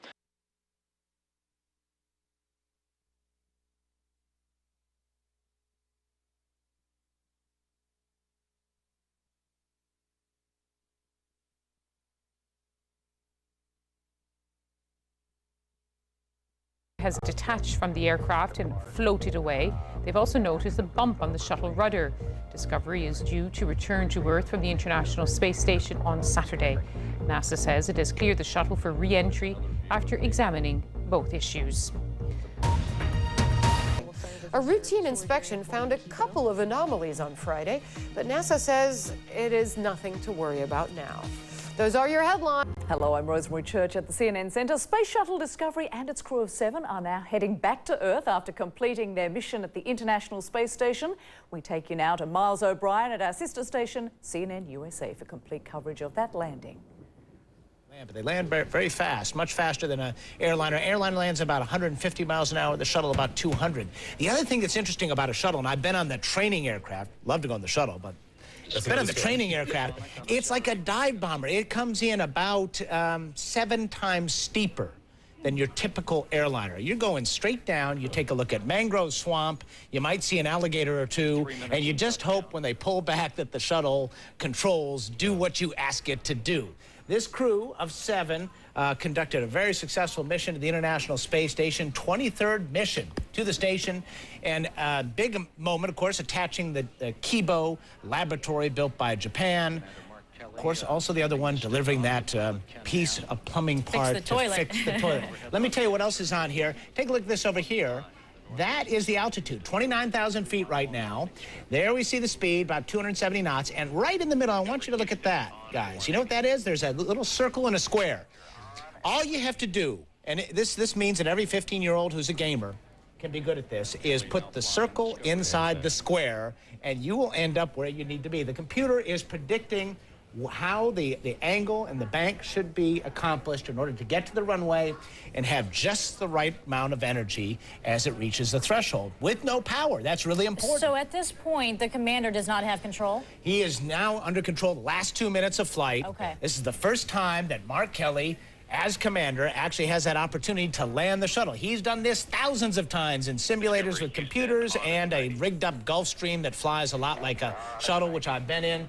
And they say it's like the real thing, but it isn't the real thing. You're not taking a $2 billion spacecraft down, watched by people all over the world. You want to make sure you get that thing down there, as we call it in aviation. You want to grease that landing, right? And you want to end up on the center line. So right now they're coming back after this long mission. Discovery now on its 35th flight. Roger, runway the inside, fleet Discovery. leader for the Space Shuttle Orbiter fleet. This mission is, well, there's only 10 more shuttle flights after this. And then we're going to retire the fleet. There you see the runway down there, okay?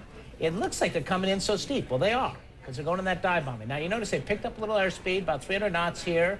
And, oh, we just lost that shot there. I love being able to look at that. So that rudder, that metal clip on the rudder that broke off, it's not a problem? Yeah, the clip was for some insulation, which really was a critical issue during launch, not re-entry.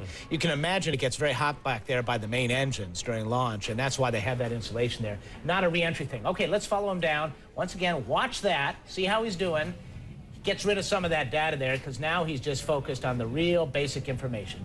About 300 knots right now and 3,000 feet. 15 seconds before landing. 15 seconds is when they deploy that landing gear. That's the most important job that the pilot, Ken Ham, will do today, in addition to deploying that drag chute, which extends Commander Mark 87 Kelly feet flaring behind up Discovery. Okay, we're at 300 knots, 600 feet. Deploy the landing gear. Circle in the box. All good so far. There goes the gear.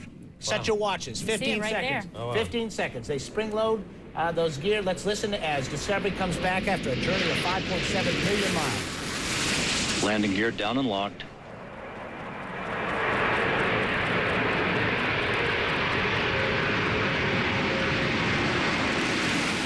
Main gear touchdown. Ham now deploying the drag chute.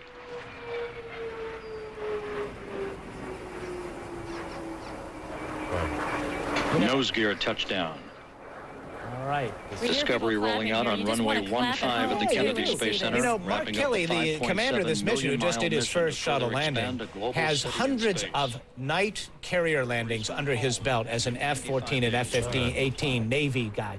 He will tell you this is easier than landing at night on an aircraft carrier in a jet. The truth is, It's a long runway, too, but there's still some pressure here. Oh, it's a little longer than aircraft carrier, you might say. There's no question about that. Let's listen to what they say here as they reach wheel stop at the end of that, near the end of that 3-mile long runway at the Kennedy Space Center. Remember, they don't have power, so they're just going to stop, and then they'll tow them, and that convoy we showed you earlier will descend on the orbiter, which the exterior is very hot still, and there's a lot of noxious gases associated with the rockets. Roger, we'll stop Discovery. Beautiful landing, Mark, and congratulations on a great mission. We will meet you on page 5-3 for post-landing. Hey, Terry, thanks. Great to be back, and it was great for all of us to be part of a big team that made the station a little bit bigger and a little bit more capable. There you have it. Hey, by the way, we were Copy talking that, about and the rudder, we concur. and we were saying how it spread apart to give it an air brake effect. That's what it does. It kind of has a wing effect. Oh, this is a cool shot. That's infrared. And you look at this. It looks like the little engine that could, doesn't it? And if you didn't know what that was, you might say there's something wrong with the shuttle, right? That is the heat exhaust from the auxiliary power units, which control the aero surfaces as it comes in. It's a powerless glider, but you still need to get those hydraulics going in the fly-by-wire system to work. And so they have these, the system that runs on hydrazine, which is kind of a toxic brew of chemicals, which creates the energy required to control those air surfaces. And on the infrared, you can see that thing chugging. What kind of shape are they in right now? Well, you know, the guys who've been up there for 2 weeks, you know, they'll be fine. Yeah. There is one guy on there, Garrett Reisman, who spent 95 days in space. Oh, wow. He's in the Barca Lounger. They have a recumbent seat, and he's lying down right now. They have learned that the people have been up there for the long duration, and he's swapped out of a cruise rotation. They need a little more time to adapt. It can take them a little bit of time, so he will take it easy. They recommend that they don't get up so quickly, because you can get pretty dizzy. Very quickly, how bumpy was that ride back in?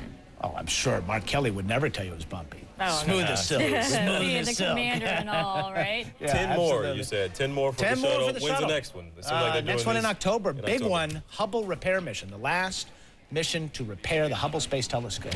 All right. Wow. We got lucky to have him here today. I know. That was fun. That's why you're the expert around here, Happy Miles. to drop by anytime. Appreciate you, Miles. Well, we're going to take a quick break here. All right, Miles O'Brien there taking us through that successful landing of Space Shuttle Discovery. I think we can show you those pictures again, carrying the 7-member crew back from a 14-day mission at the International Space Station. Here comes really exciting footage. This is, you know, a really delicate moment. Watch the landing gear, and then as it touches down after that 14-day mission. It was worth noting too, as Miles said, 10 more shuttle flights, and then of course they retire the fleet. So there we have it, the successful landing of Space Shuttle Discovery after the 14-day mission at the International Space Station. We will send you back now to Talk Asia. Stay with us. The role reversals are currently being employed by Discovery, designed to increase the drag, driving Discovery slightly off course. But the pre-programmed commanding drives it back on course through a reverse path, thus resulting in a curved ground track right now.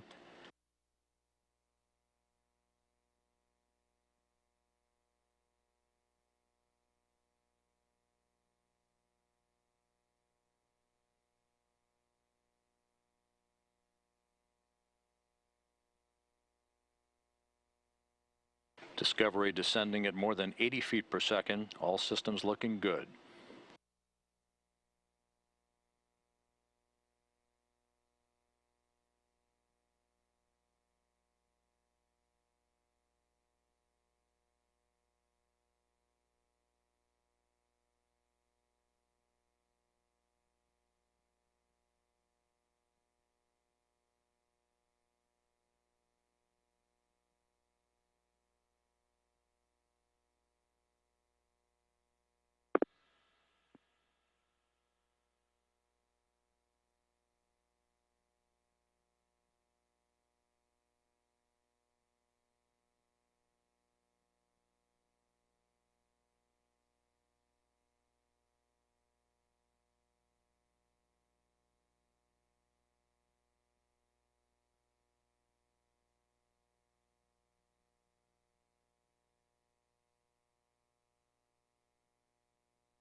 22 minutes from touchdown.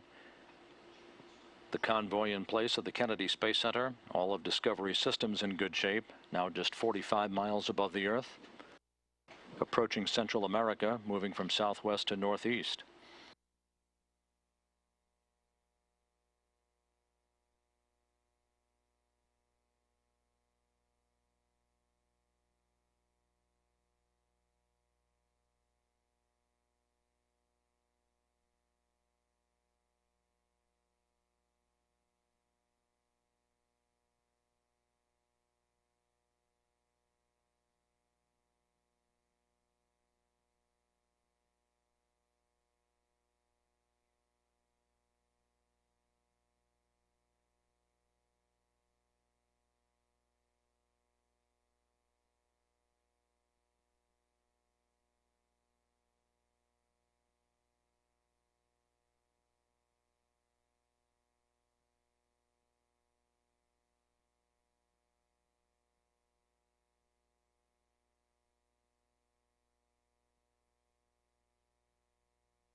Discovery descending at a rate of 78 feet per second, 44 miles above the Earth, traveling 21 times the speed of sound.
Discovery's nose is pitched up 38 degrees, continuing a series of banking maneuvers designed to dissipate excess energy, approaching the landing site at the Kennedy Space Center. Time to touchdown 19 minutes.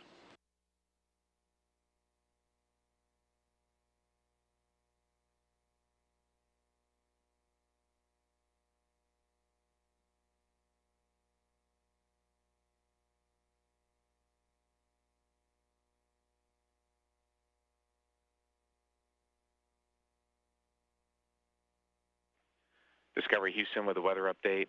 Still looking very good. Still scattered at 3,000. Copy, scattered at 3,000. Good readback.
Discovery now crossing the Central American coast.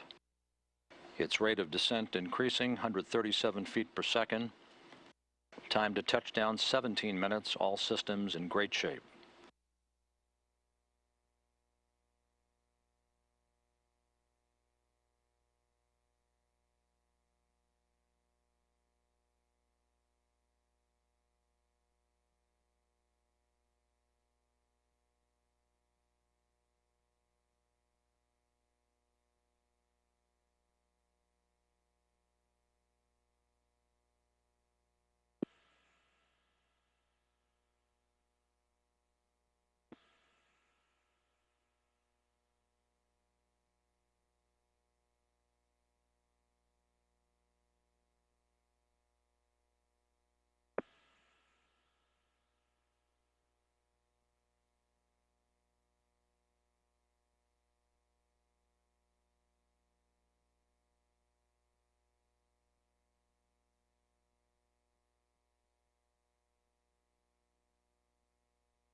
Weather continues to look very good at the Kennedy Space Center. Only some scattered clouds at 3,000 feet, very light winds to greet Discovery's astronauts.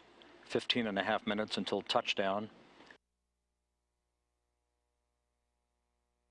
Discovery now flying up the Yucatan Peninsula. Range to touchdown, 750 nautical miles.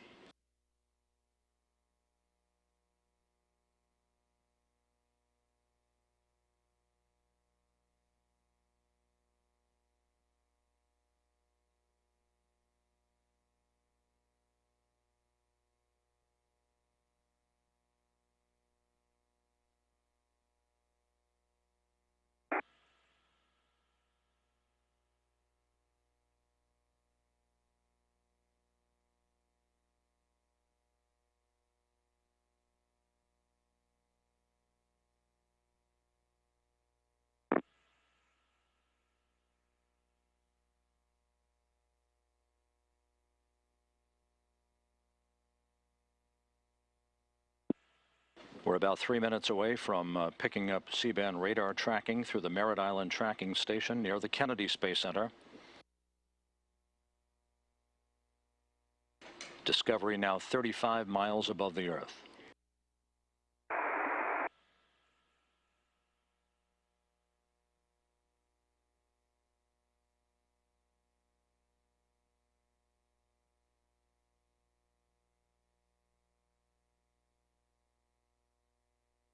Discovery has now passed out over the Gulf of Mexico, flying just west of the island of Cuba.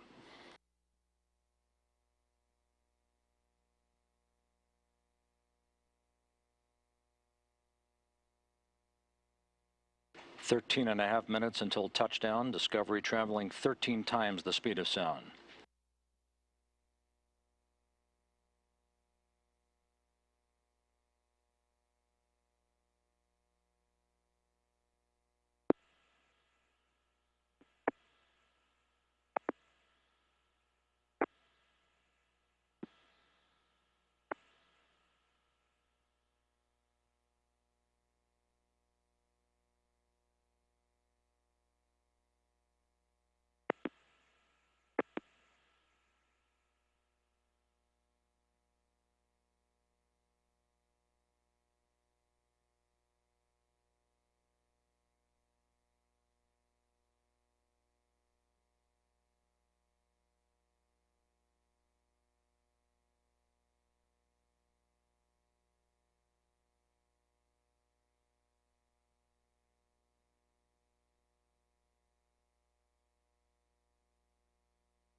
12 minutes from touchdown.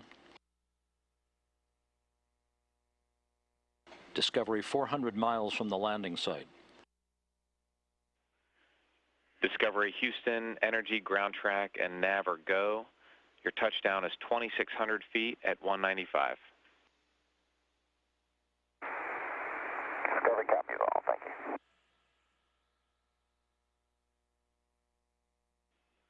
Discovery Houston, take GPS, standby for TACAN. Discovery now incorporating Global Positioning System navigational data into its general purpose computers.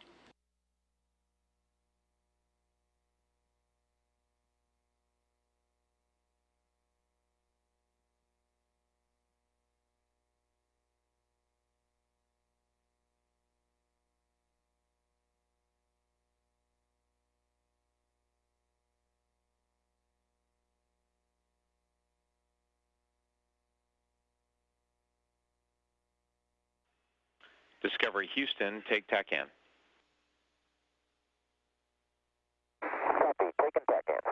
TACANs are the tactical air navigation aids, supplementing the orbiter's inertial measurement units. These TACANs receive information about the vehicle's range to landing, the elevation and bearing from radio beacons at the landing site, that data being processed through the general purpose computers. Discovery now 10 minutes from touchdown, traveling 7 times the speed of sound, 265 miles from the Kennedy Space Center.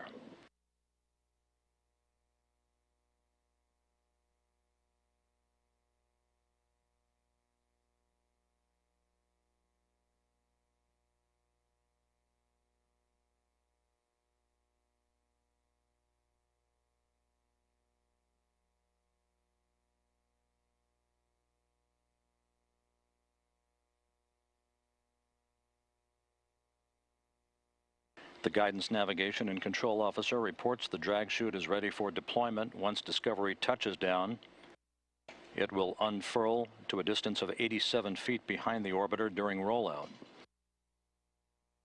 9.5 minutes until touchdown. Discovery 200 miles from the Kennedy Space Center, traveling 5.5 times the speed of sound.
"111 miles from its landing site, the first view of Discovery from long-range tracking cameras at the Kennedy Space Center.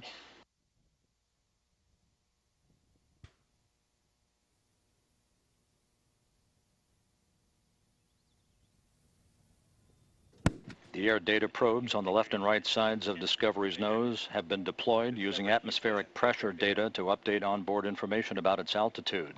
Taking air data.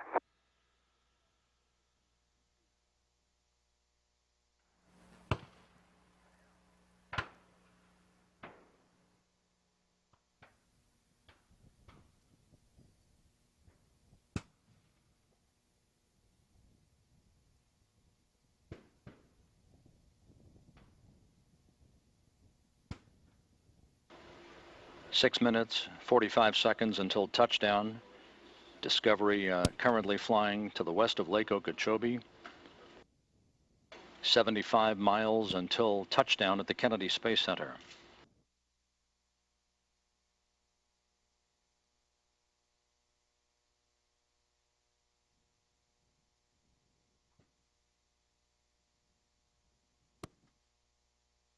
Discovery at the point of terminal area energy management, receiving navigation updates for the proper alignment and speed as it approaches the heading alignment cylinder in front of the runway.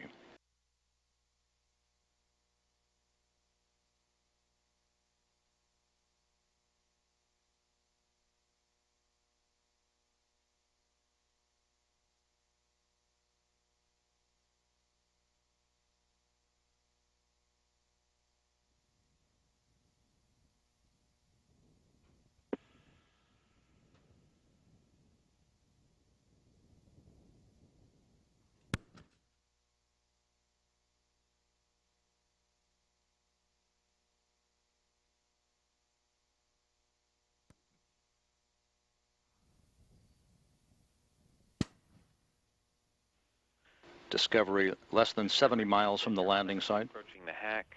No changes to winds or weather. Nominal chute deploy. Copy, nominal chute deploy.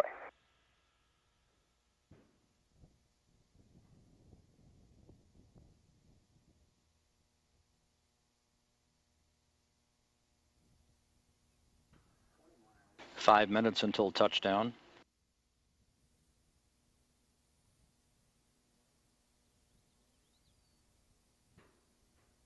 Now the view from the pilot point of view camera, looking out of the heads-up display.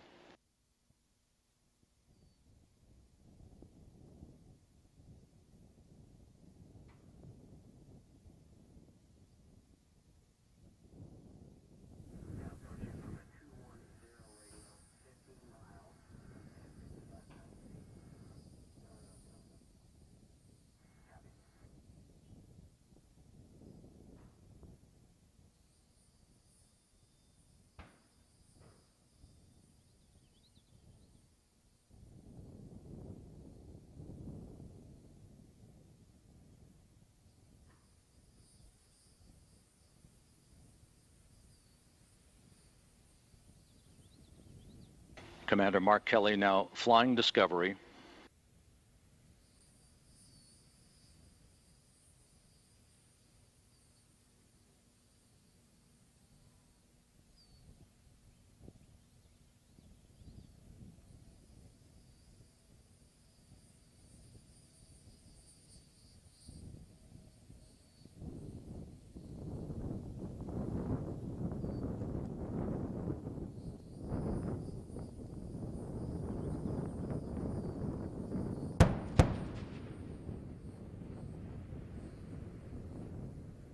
Discovery goes subsonic on a Saturday morning, a sun-kissed shuttle announcing its arrival at the landing site.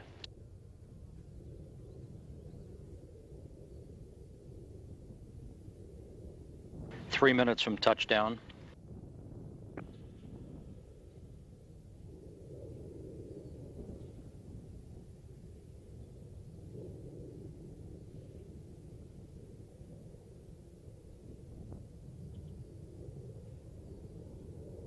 Commander Mark Kelly handing the stick off to pilot Ken Ham. Beginning an overhead left-hand turn to align with runway 15, the northwest to southeast approach to the 3-mile-long landing strip. Discovery Houston, on at the 180. Roger, on at the 180. Kelly now flying Discovery once again.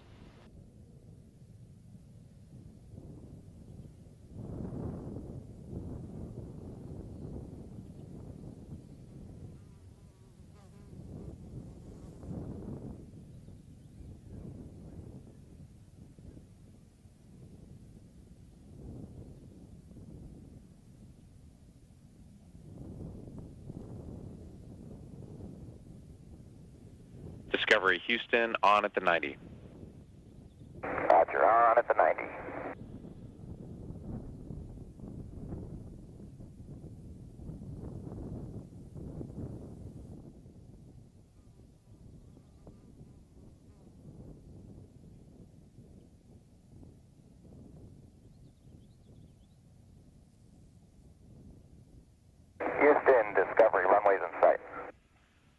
runway in sight, Discovery. Discovery now aligned with runway 15.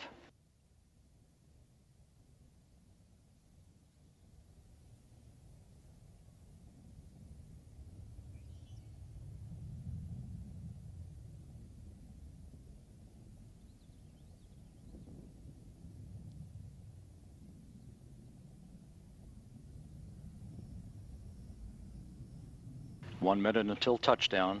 Discovery perfectly aligned.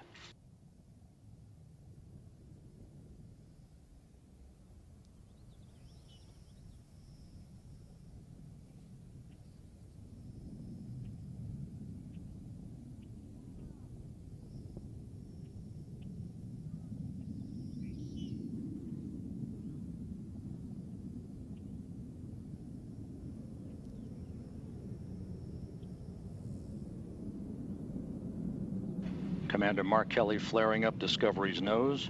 Pilot Ken Ham to deploy the landing gear.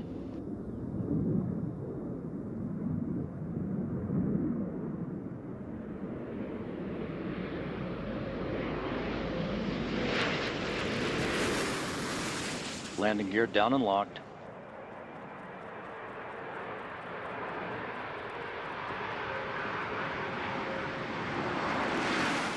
Main gear touchdown. Ham now deploying the drag chute.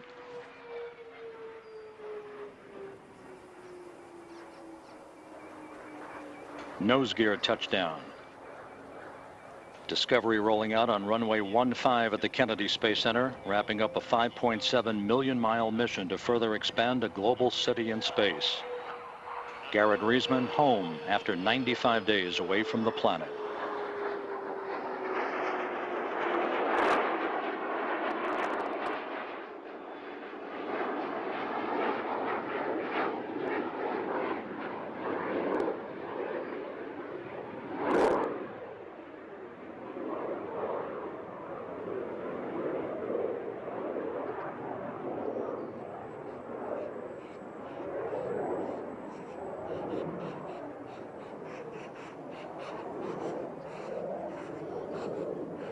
Discovery will stop.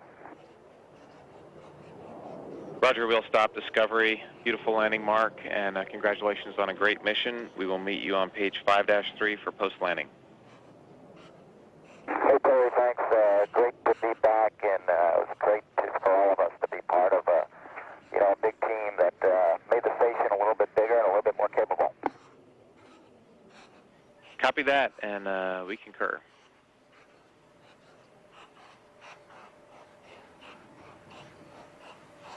Two weeks after its launch, you can see the auxiliary power units venting through infrared cameras down at the Kennedy Space Center, a normal function of the post-landing activity for the shuttle systems.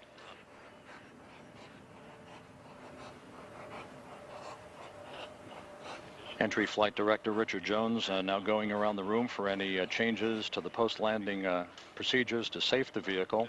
Everything looks very good.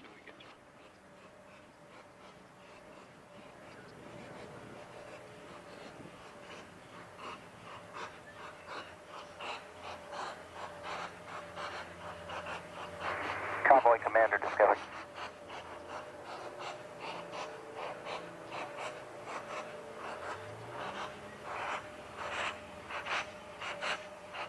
Thanks, good to be back.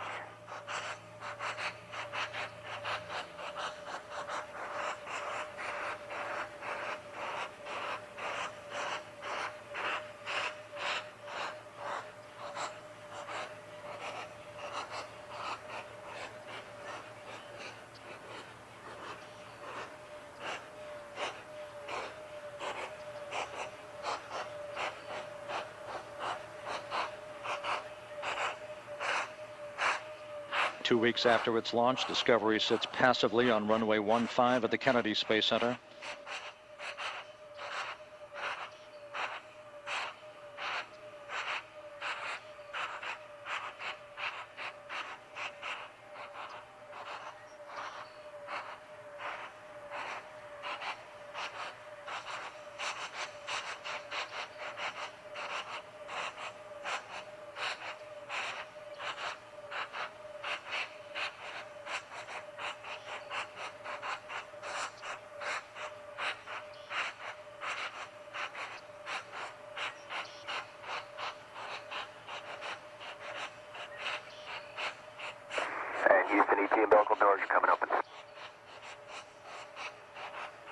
Copy that. We're watching.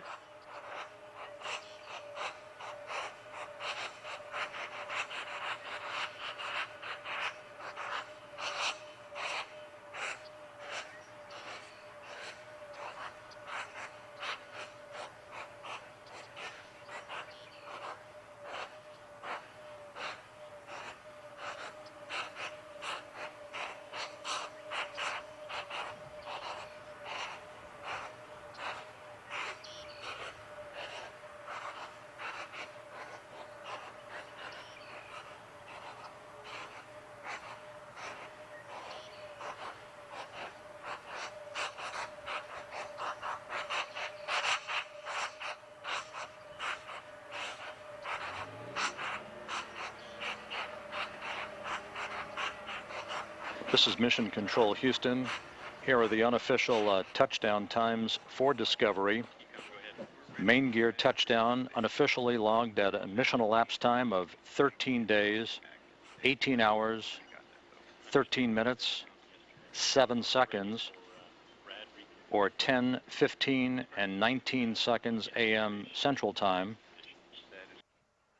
Nose gear touchdown unofficially logged at 13 days, 18 hours, 13 minutes, 18 seconds, or 10, 15, and 30 seconds a.m. Central. Discovery's wheel stop unofficially marked at 13 days, 18 hours, 14 minutes, 7 seconds, or 10, 16, and 19 seconds a.m. Central Time. Hey, Red, reconfig 5-8 and at 55 degrees among your reconfig. Good read back.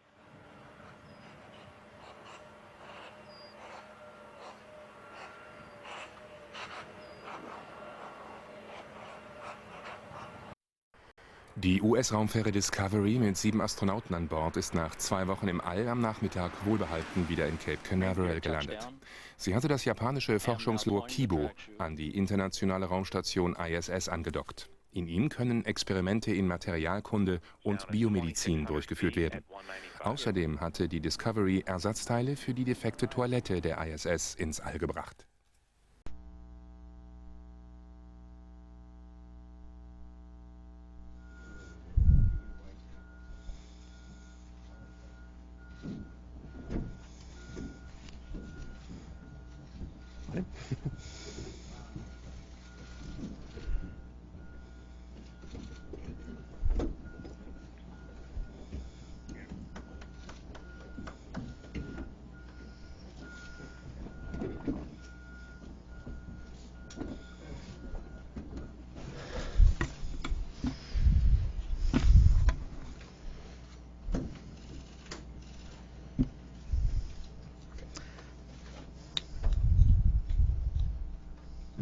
All right, thanks everyone. We'll get started now. Welcome to the post-landing news conference for Space Shuttle Discovery's STS-124 mission to the International Space Station here at NASA's Kennedy Space Center. We will open this up with comments from the crew and then open it up to your questions. We'll start with the STS-124 commander, Mark Kelly. Sir? Good afternoon. Wow, it's been a long day for us, a great day. We woke up at about 2:30 this morning on orbit, and about 14 hours later we're sitting here back on Earth in 1G trying to get all readjusted to that. That's always a fun thing to do. Similar to going up into space, takes a little time to get back into it. You know, it was a great privilege for me to be part of this crew and this team. I think I have the best space shuttle crew of all time. I mean, I have a crew of, well, 6, and if you count, well, there's 7 of us here, and Greg Chamitoff and our 2 cosmonauts on orbit, just incredibly talented and hard-working people. And, you know, that's largely or mostly responsible, or completely responsible, for the success of this flight. You know, this flight was about installing a laboratory, but I think it's a little bit more than that, or more than just that. It's about international cooperation between us and the Russians and our European partners, but mostly this mission was about cooperation with our Japanese partner and the Japanese space agency called JAXA. It was a privilege for all of us to be able to deliver the Japanese laboratory on orbit. We have a Japanese astronaut as part of our crew, Aki, who just did an incredible job with the laboratory. He essentially was our payload commander, took care of the lab when it was on the ground, making sure everything was basically built the way certain things were the way that we wanted them to be and the way he wanted them to be, and then took care of that on orbit. So it was really a privilege to have Aki as part of the crew. Working with JAXA was a great experience for all of us, I think. I mean, we really enjoyed the international aspect of this flight and the partnership that we were able to forge between us and our Japanese partners. You know, this is hard work. Going to space is not easy. It's a lot of a long period of time training. You know, for the shuttle crew here, it was I think over a year. For Garrett, who spent 4 months on orbit, it was a lot longer than that. He's probably been training for that flight for, I don't know, 3 or 4 years. I would expect. So you know, this is hard work, but what we're doing here is not only about the space station. I mean, we're going to have an incredible space station on orbit. We do now, an incredible new laboratory that's going to very likely result in new discoveries, new science, new engineering, new materials, medicines, and those type of things. But it's also about figuring out how do you live in space for a long period of time. It's not easy, and Garrett can tell you that. It's not easy to live in space for a long period of time. It's a tough thing to do for a person. It's tough on the equipment. And for us to one day go back to the moon for a long period of time and go on to Mars, we're going to have to learn. You know, we still have a lot to learn, and that's what the space station is about. I think at this point I'd like to open it up to questions, and I'm not sure how many we can take, but we'll be here for a while. Hopefully we'll get to all of them. Try to get you back actually to crew quarters as quickly as we can. We'll start in the corner over there with Peter King. Hi, welcome back. Peter King with CBS News Radio, and I think I got to speak for almost everyone in the room when we say that we're stunned here, because I can't remember the last time, if any, we ever had a returning station astronaut in one of these post-landing briefings. So, Garrett, first of all, you said the other day that your adaptation to gravity would probably be a lot easier because you're vertically challenged. Apparently it must be going pretty well so far because you're here, but tell us how you feel. I think maybe we're onto something here. We need to get more short people in the astronaut office. But there's probably a variety of reasons that I'm feeling a little better than I expected, and I'm very happy about that. We have a very good countermeasure program now, and I kept up with that rigorously when I was on orbit. And you know, there's a lot of variation from person to person too, and we don't know the science yet because we don't have enough data points, but we're working on that. And but I think you're right. I think it's mostly that because I'm short. I'm happy that that's finally come in handy for something other than limbo contests. So it's great to be here. Thanks. Okay. Marcia Dunn. Marcia Dunn, Associated Press for Garrett. How was the reunion with Simone? We've all been hearing about her for the last week. And how else have you enjoyed being back on Earth so far? I tried to get her to come along to the press conference, but she's a little shy. But the reunion was fantastic. It was everything I was hoping for. As soon as she got a haircut, actually, while I was gone, and so I hesitated for a moment as soon as the doors of the elevator opened up and I saw her. But it was fantastic, and it was a very tender moment when I got a chance to go over and hold her again. It was really nice. Holly? Hi, Holly Hickman, Fox News Radio for Karen. I know you supported Sunita Williams when she was doing the marathon, and you actually did it in Boston on the ground. Did you pretend? Did you go up to the treadmill and play around while you weren't operating 3 robotic arms?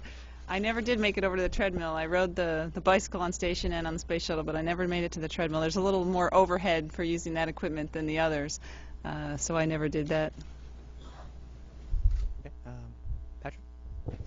Patrick Peterson with Florida Today for Commander Kelly. Did you have any surprises when you inspected the condition of the shuttle on the launch pad? Was there any damage that you were not aware of after the robotic examination? You know, my crew is so talented at everything they do. They're usually better at answering these questions than I am. So I'm going to turn it over to my pilot, Ken Ham, to take that one. No, we looked over the orbiter very well after we got out of the van there on the runway, and it looked great. It looked, to me, as good as it did when we launched. I think you guys might agree. Discovery was an absolutely perfect machine for us through the entire mission. And talking to at least one manager on the runway there, he was happy that the mission management team meetings were never longer than 10 minutes through the whole flight. And that's a sign of a good airplane or a good spaceship. So we're very fortunate for that. HR Sami with Kyodo News. I have two questions to Mr. Hoshide, and please answer in Japanese as well. And what is your impression of your first flight to space? And another question is, please evaluate your own contribution to this mission as a payload commander, as Commander Kelly said. Okay, let me take this first in English, and then I'll do it in Japanese. First of all, I loved every second of this mission. It was fun. We got to do everything completed, and you know, we had a lot of support from the ground. But yes, I loved every second of it. When we had to close the hatch of the orbiter before undock, that was a little tender moment. It was kind of sad. So I wish to go back there, you know, and work there. Probably a long duration flight next time. 7 days or 9 days docked. Yeah, 9 days was not enough. Secondly, for my contribution as a payload commander, I think it felt not so difficult, and I owe it to these crew here, because they, whenever they had time, they pitched in. They came into Kibo, they asked me, hey, is there anything I can do? And they did everything that they can do. And also, we owe it to the flight controllers in Houston and in Tsukuba. So that made, you know, everything go so smoothly. And so it's not my contribution, I don't think. It's more as a team. じゃあ日本語で、そうですね、最初のご質問ですけども、本当にすべてミッションの期間すべてですね、非常に楽しく過ごせました。で、特に宇宙ステーションとの間のハッチを閉めるときですね、ちょっとこう寂しい思いをしましたね。もうちょっといたかったなっていうのが正直なところです。なので次、長期滞在になると思いますけども、また、宇宙ステーション、それから希望を訪れる機会を楽しみにしています。それから、ペイロードコマンダーとしての貢献の話ですけども、比較的、難しくなかったなと思いました、感じたのは。でそれは一つにはここにいるすべてのクルーがですね、時間があれば希望に来て、何か手伝えることがないかと聞いてくれて、10分でも20分でも、何かやってくれたと。でそれで非常に物事が、スムーズに運びました。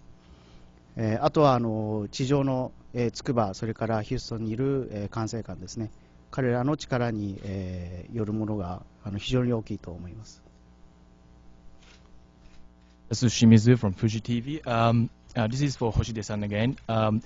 Your dream from childhood was to become an astronaut and go to space has now come true with this mission. So how do you feel about it, and what is your next dream? Thank you. Yes, going into space has that dream came true, but I think this is an ongoing dream for me. It's not complete yet.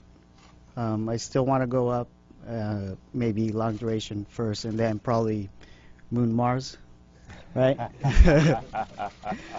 But yeah, so this is just a continuing dream, I think.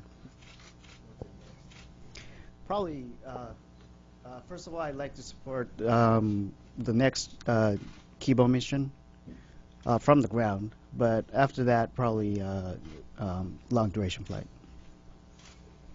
John, New York Times. Hi, John Schwartz, New York Times. This is for Colonel Guerin. The windshield wiper move, was it what you're hoping, and can you describe a little bit just what it was like to be out there on your own? To answer the first question, yeah, it was more than I expected, and can I explain it? Probably not. Not at this point. I'll do the best I can. I'll try the best I can. When we started on the first swipe of the windshield wiper maneuver, it was at night, and the first thing I did once I had everything stable and I had the NTA with me and I knew it was secure, is I turned off my lights on my helmet because I wanted to see the stars. But the station is so enormous and it has all these lights on it that it basically washed out any view of the stars. But when I got to the top, again I turned the lights off, and then the stars came out, and it was really, really beautiful. On the way back, it was in the daytime, and what really struck me the most was I had this panoramic view over 180 degrees, and when I looked down, I saw this enormous, massive space station, which was absolutely beautiful.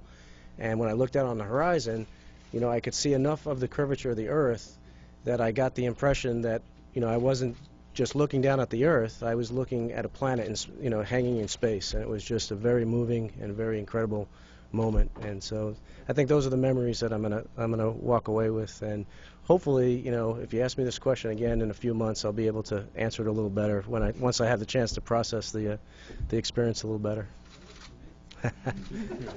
Tarek? Thank you. Tarek Malik with Space.com and Space News. For Mike Fossum, you mentioned before flight that you were really looking forward to the construction part of this one rather than your last flight. I'm kind of curious, how it feels to back away from the station and see that massive room. And also for Commander Kelly, did you get that snapshot of Mount Everest? Thanks. I'll go first. No. For me, and I think speaking for the whole crew, it was a great feeling of accomplishment, especially as we backed away, to see the Kibo module where it belongs, to see, and somebody on the flight deck commented, gee, it looks just like the posters now.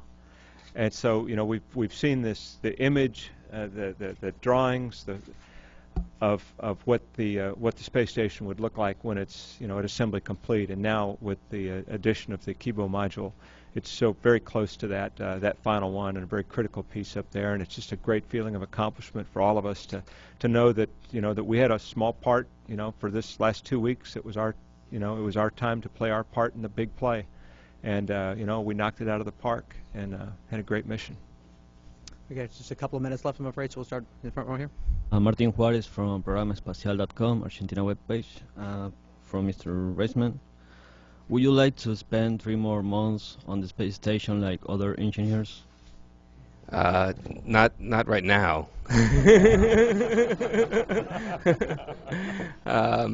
But eventually, I would be interested in going back. I think it's going to be a completely different situation when we have 6 crew members on board, and it's going to be a very interesting dynamic. And the station is going to evolve a little bit. There's going to be still some more assembly. So I think in the future another stint up there might be a really nice thing to do. But we'll see what the cards have to say or what lies in the future. But that would be nice. Amy Kamadas with TV Asahi. This is for Mr. Hoshide-san. If you could answer in English as well as Japanese, that'd be great. Could you just talk about your favorite memory from your trip to space, if you have one that stands out? Gee, that's going to be a hard one, because like I said, I loved every second of it. But probably the most memorable was when we opened the hatch and we had a big party inside.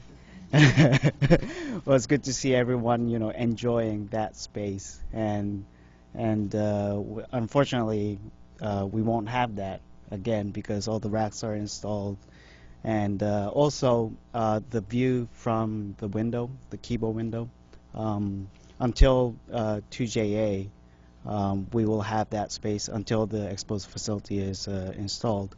We can see down on Earth. So those two are, yeah, probably the biggest for me. So, in Japanese. そうですね、まずはハッチを開けた時ですね、希望モジュールのハッチを開けて中に入った時が一番記憶に残っていることですかね。特に中に入ってみんなで楽しんでくれたと。スペースがあるのは、今だけなんですよね。そのハッチを開けて1日2日の間だけだったので、それをみんなが楽しんでくれたというのが非常に嬉しかったです。それから希望の窓ですね。地球を眺められる期間というのはバクロ部ですね、船外プラットフォームが取り付くまでの、短い期間しかないので、それを、みんなで楽しめたというのが、大きかったと思います。We have time for one last question over here. Hi, Sandra Frederick, Daytona Beach News Journal. It starts off with Commander Kelly. I wanted to know what it was like from the commander's seat actually landing the shuttle, and then the first-time flyers, what it was like for you. Did you have a sense of falling, or could you describe what landing was like for you?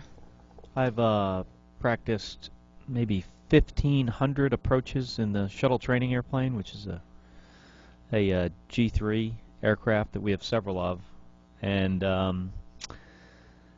you know, I've had a lot of practice doing it, but coming back deconditioned, you know, after 15 days in space, it's a little bit different experience. The orbiter flies really, really well. Compared to, you know, it's very similar to the STA, so the training we get matches very well with reality. The difference is, for me, and I know a lot of other astronauts that have landed the shuttles say a similar thing, is things seem to happen just much more quickly. You know, from 50 feet especially to the ground seemed like an instant, where it's, you know, actually probably a good 10-15 seconds long. You know, so it was, you know, landing the orbiter is certainly a challenge, and I'm glad I practiced as much as I did. I'm also glad I had this guy next to me, keeping me straight. You know, we're both Navy pilots. He gave me a good, if any of you guys know what an LSO is, the landing signals officer on the ship, he gave me a few good calls in there in close, so I really appreciate that. Sure. I think coming in was actually a little smoother than I thought it would be, and I don't know where I got my impressions, but and since it was daylight, we didn't really see a whole lot of the orange glow. We did see some. It wasn't until the end when it started to feel a little more rough, but it's, other than the physical sensation, it was so much like a sim, and that's a testament to, of course, the training we do. All right, well, unfortunately, that's all the time we do have. We're going to get the crew back to crew quarters. They will be returning to Houston tomorrow afternoon, and thank you for joining us for the STS-124 Mission Post-Landing News Conference. Thank you. Thanks.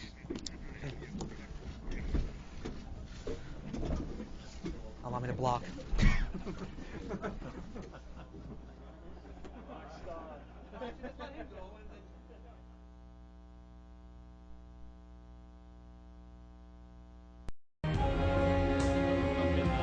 In Florida, well, about 4 days before May 31st. We flew on Discovery. That's us getting suited up in the O&C building, which is where crew quarters is. So if you haven't been down there before, the rooms we stay in and the offices we use and occupy here before launch are right there in that building. Us walking out of the O&C and into the vehicle that takes us out to the launch pad. I just want to make sure we do have sound with this, correct? When we get to the sound portion. Here's us getting out to the pad. The thing that's different on launch day is there is nobody else out there. Just us, a few suit techs, a few firefighters. But other than that, it's pretty much abandoned. Sounds a lot different on launch day too. Orbiter makes a lot of noises as it's you know, as things cool down. There's Mike saying hi to all the Aggies in the world, and Karen's asking if she looks fat in that suit. As Ron's strapping in, climb in about 3 hours before liftoff. It's a great day out there. Just turn up the volume. Now stand by for the greatest show on Earth. You guys give us some more volume. TLS is go for main engine start. 6 seconds, main engine start. 3 coming up. 3, 2, 300, hang on. booster ignition, 102, liftoff, 102, Shuttle Discovery. auto. Mate Kudasai. That's I see the 3 at Station 104, newest I see a laboratory. command and a roll. Houston, Discovery, roll program. I am LV Lynch. Roger, roll, Discovery. Roger, roll, Discovery. Houston now controlling the flight of Discovery, a man-made presence. Oh, what a view at the side. The digitals. Thank you. Point 1, it's coming up at 1.2. Alright, that's 2, 3 coming up. Hang on. 314. Spectacle. Discovery, Houston, go with throttle up. Roger, go throttle up. Alright. Everything's looking good. There's 90 seconds. Thank you. 100,000 feet. The limit of the Earth looks awesome, guys. See less than 50. It's 103, 103. Little bit. Converge. Slowing down. That's a good control. Kimiko's. Dump's going. Looks good to me. I see the dump. Very good. How about these coming down? I like that. It's just looking good. Do you have 3 people on the flight deck need to do a big high five? 90 seconds to me, go. All right. Goes 0 to 17,500 miles an hour in 8.5 minutes. There's me go. T3 lights. Yep. On ET7. Yep. And this one going off calm. So there we were. We just finished the most thrilling ride of our lives. But now we got to turn our rocket ship into a spaceship, which is a lot of work. And there's so much work involved that we're constantly focused on what we're doing. And there's no time to take pictures. It's a really, really busy time frame. No snacks. Actually, in all seriousness, we're chasing down the space station. We got about 1 million miles to go to catch it. Here's Mark doing one of the many rendezvous burns as we try to precisely guide Discovery all the way to our destination, which we see here for the first time at a beautiful sunrise. And the ship is just amazing. She's absolutely huge. It's a beautiful sight.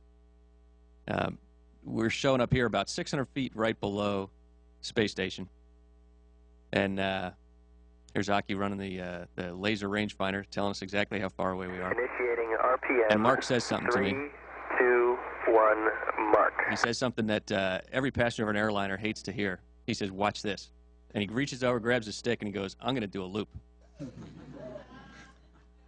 So here's Mark doing his loop.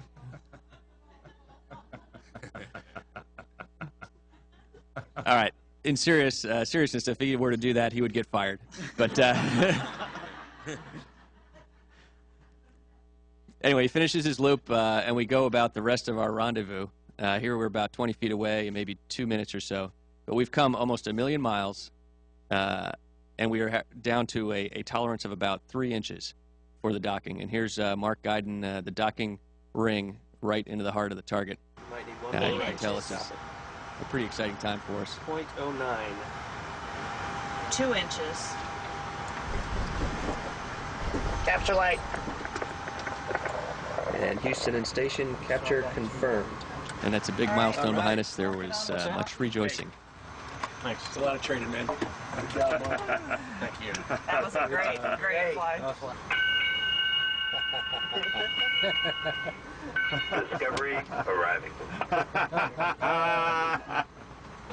Hey, you guys! Hey, you guys looking for a plumber? First words across the hatch were, anybody looking for a plumber? There was kind of an emphatic yes. As we come on board, Dan, it's time to say hi to some old friends. It's been a trip for us. They've been up there for a while, and real happy to see some fresh faces and get some fresh food. First you just say hi, and then it's off to safety briefings and a quick tour of the station. After that, it's time to get to work. Within an hour of getting the hatch open, we're dragging the spacesuits across to set those up for the first EVA the next day. And Mark shown here pulling some of the big bags and getting those temporarily stowed on the station. In just a few hours, Ronnie and I were on the O2 masks in the airlock preparing to spend the night there, what we call a camp out, to help get some of the nitrogen out of our bodies, get ready for the next day when we suit up to go out on the first of our 3 spacewalks here. All right, boys, it's time to rock and roll. It's really an amazing thing to be stepping outside. My first words to Ron as he came out were, "Don't look down." And then, you know, with a little adaptation time, we're moving. The spacewalk is what we call it, but of course your hands are what's doing all the real work, as you can see from the video here. We're spending some time in the payload bay early on. Ron's peeking in the back window of the shuttle there. It's really strange to watch these guys in shirt sleeves drinking coffee and eating M&Ms while we're outside in an environment that's about plus and minus 200 degrees. We're pulling off the covers that are on the berthing module seals on the end of the Japanese lab there. To really, the biggest part of this EVA was preparing the JPM-4 installation on the space station. By EVA-2, the video shown here, the Japanese lab is installed, and we're taking the first thing we did was took some new cameras down to install those on the far end of the Japanese lab, and then we're pulling the covers off of the arm, the Japanese RMS, and there's a berthing mechanism on the top of the lab also that we moved a logistics module to. We did share a lot of the audio with you from this mission and intentionally did not share the audio from the task of trying to get all of those covers stuffed in the bag, if you catch my drift. By the third EVA, well, no, this is still on the second one, sorry. This is the SARG. You've heard about the solar array rotary joint, the rotating mechanism on the station with some problems. We did get a look at that to take a look at some of the debris and practice some cleaning techniques. The third spacewalk was all about replacing the nitrogen tank assembly. Ron's on the end of the 85-foot station arm here, hauling a 500-pound tank from one side of the station. We call it the windshield wiper maneuver, all the way over to the other side. And I was working the new one there, and we kind of swapped those out. It was a great view, and Ron was really thrilled to be that high up above, literally the highest person in the world at that point, and with a view of the station down below that you can see here, the Earth going by at a very disturbing 5 miles per second. He did just take the advantage to appreciate the curve of the Earth out there and just how beautiful it really was. Of course, when he reaches the other end, and Karen and Aki did a masterful job of moving him back and forth, then it was time to pay attention to the details of getting that thing all properly installed. And he did all that solo. It was really a great job. Later in that EVA, I'm using the tape here to get some little fine debris samples off the solar array rotary joint again, while Ron is installing that camera that we brought in on EVA-2 and did some repairs. You see, it's a real bothersome work site hanging on the bottom of the station there, and I can't resist doing one more wave for the cameras as we call it a wrap on 3 EVAs in about 20.5 hours outside. With one last kind of look around, it's time to pull the thermal cover shut, get the hatch closed. They repressurized, and it's been a lot of work. We worked on these spacewalks for well over a year and a half, and we were pretty excited to come in after the last one's done.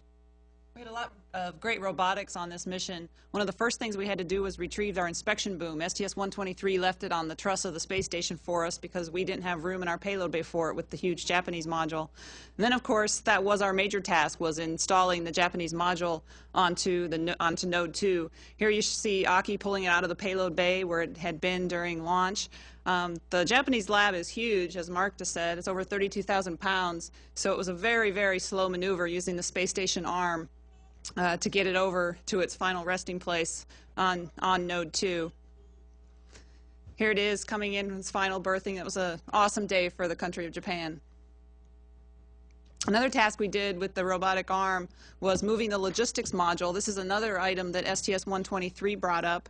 They had it temporarily stowed on the top of Node 2, and we moved it over to its final resting place on the Japanese lab itself.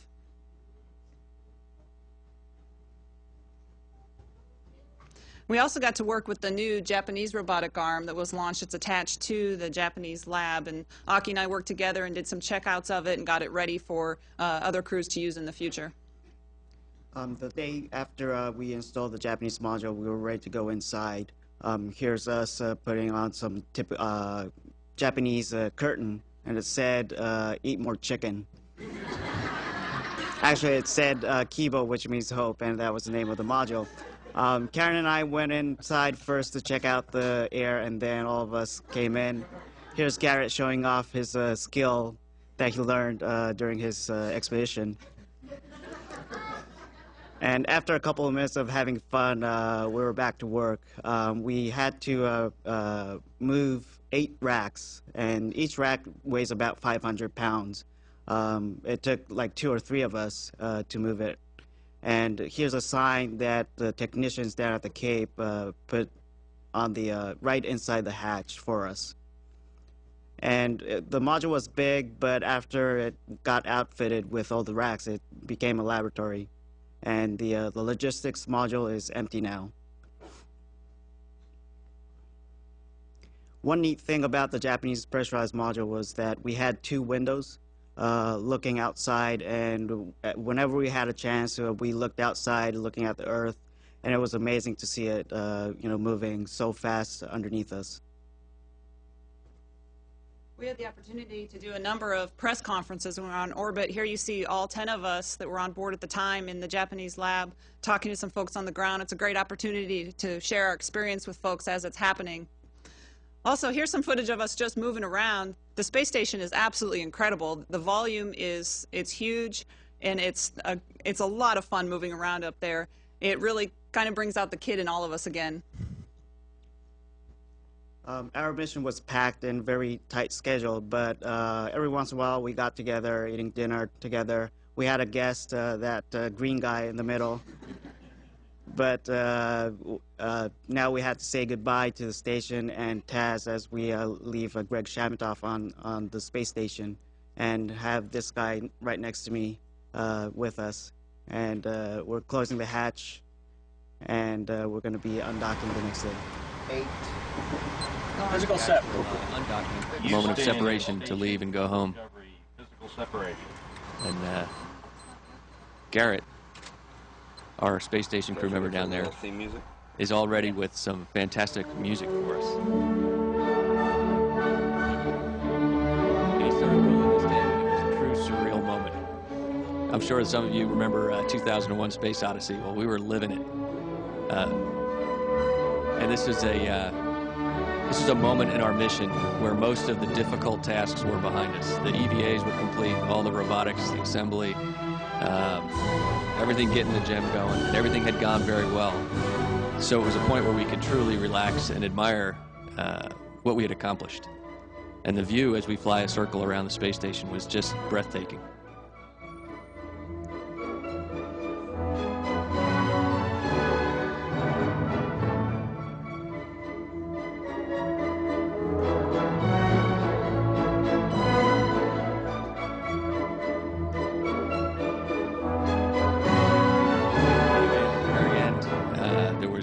We were alone. It was just the orbiter again. This is great music. Nice choice. Thanks.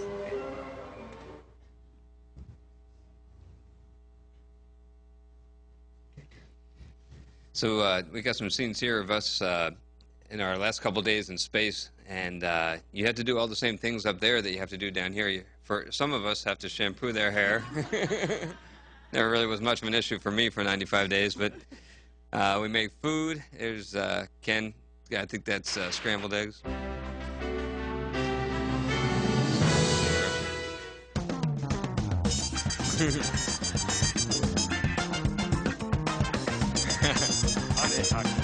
Hockey. I don't know if you guys know this, but Aki is huge. This man wakes up in the morning, he eats a bowl full of nails for breakfast. He's really strong. Ken's a very good dancer. Here's Ron, our crew member is missing today. And, you know, we have a lot of kids in the audience, I see, and we're being a very, very bad influence. They always tell you not to play with your food, but up there you can't help it. See Karen spinning around with her hair. I knew what it was like to be a car in a car wash after being with them on the middeck for a while. This is a ball of things that are really tasty. And here's M&M's Scramble, yeah. Kind of like 51 pickup, but with M&M's. We need Karen the audio cheated. turned up. Need the audio. You're going to hit your head. You might hit your head. The commemorate Carol out for their No commander. commanders and were make sure harmed they in the warn- making of this give them plenty video. of warning. That was good.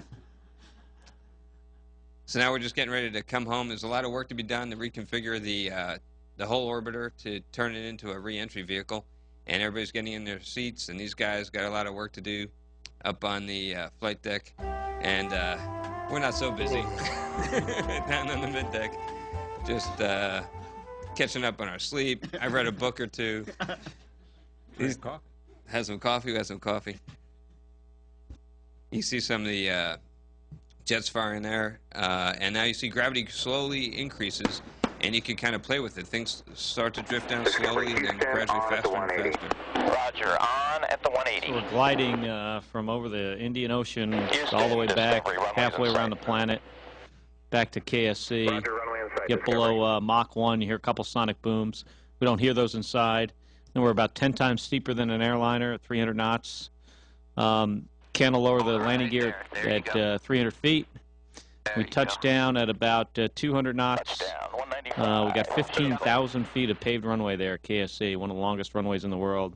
Parachute comes out at 195, and we put the nose back on the ground. I don't know what those guys are congratulating themselves for. A couple hours later, we get everything turned off. We get out of the orbiter. We go do a little walk around, make sure we got all the parts that we left with. We usually do.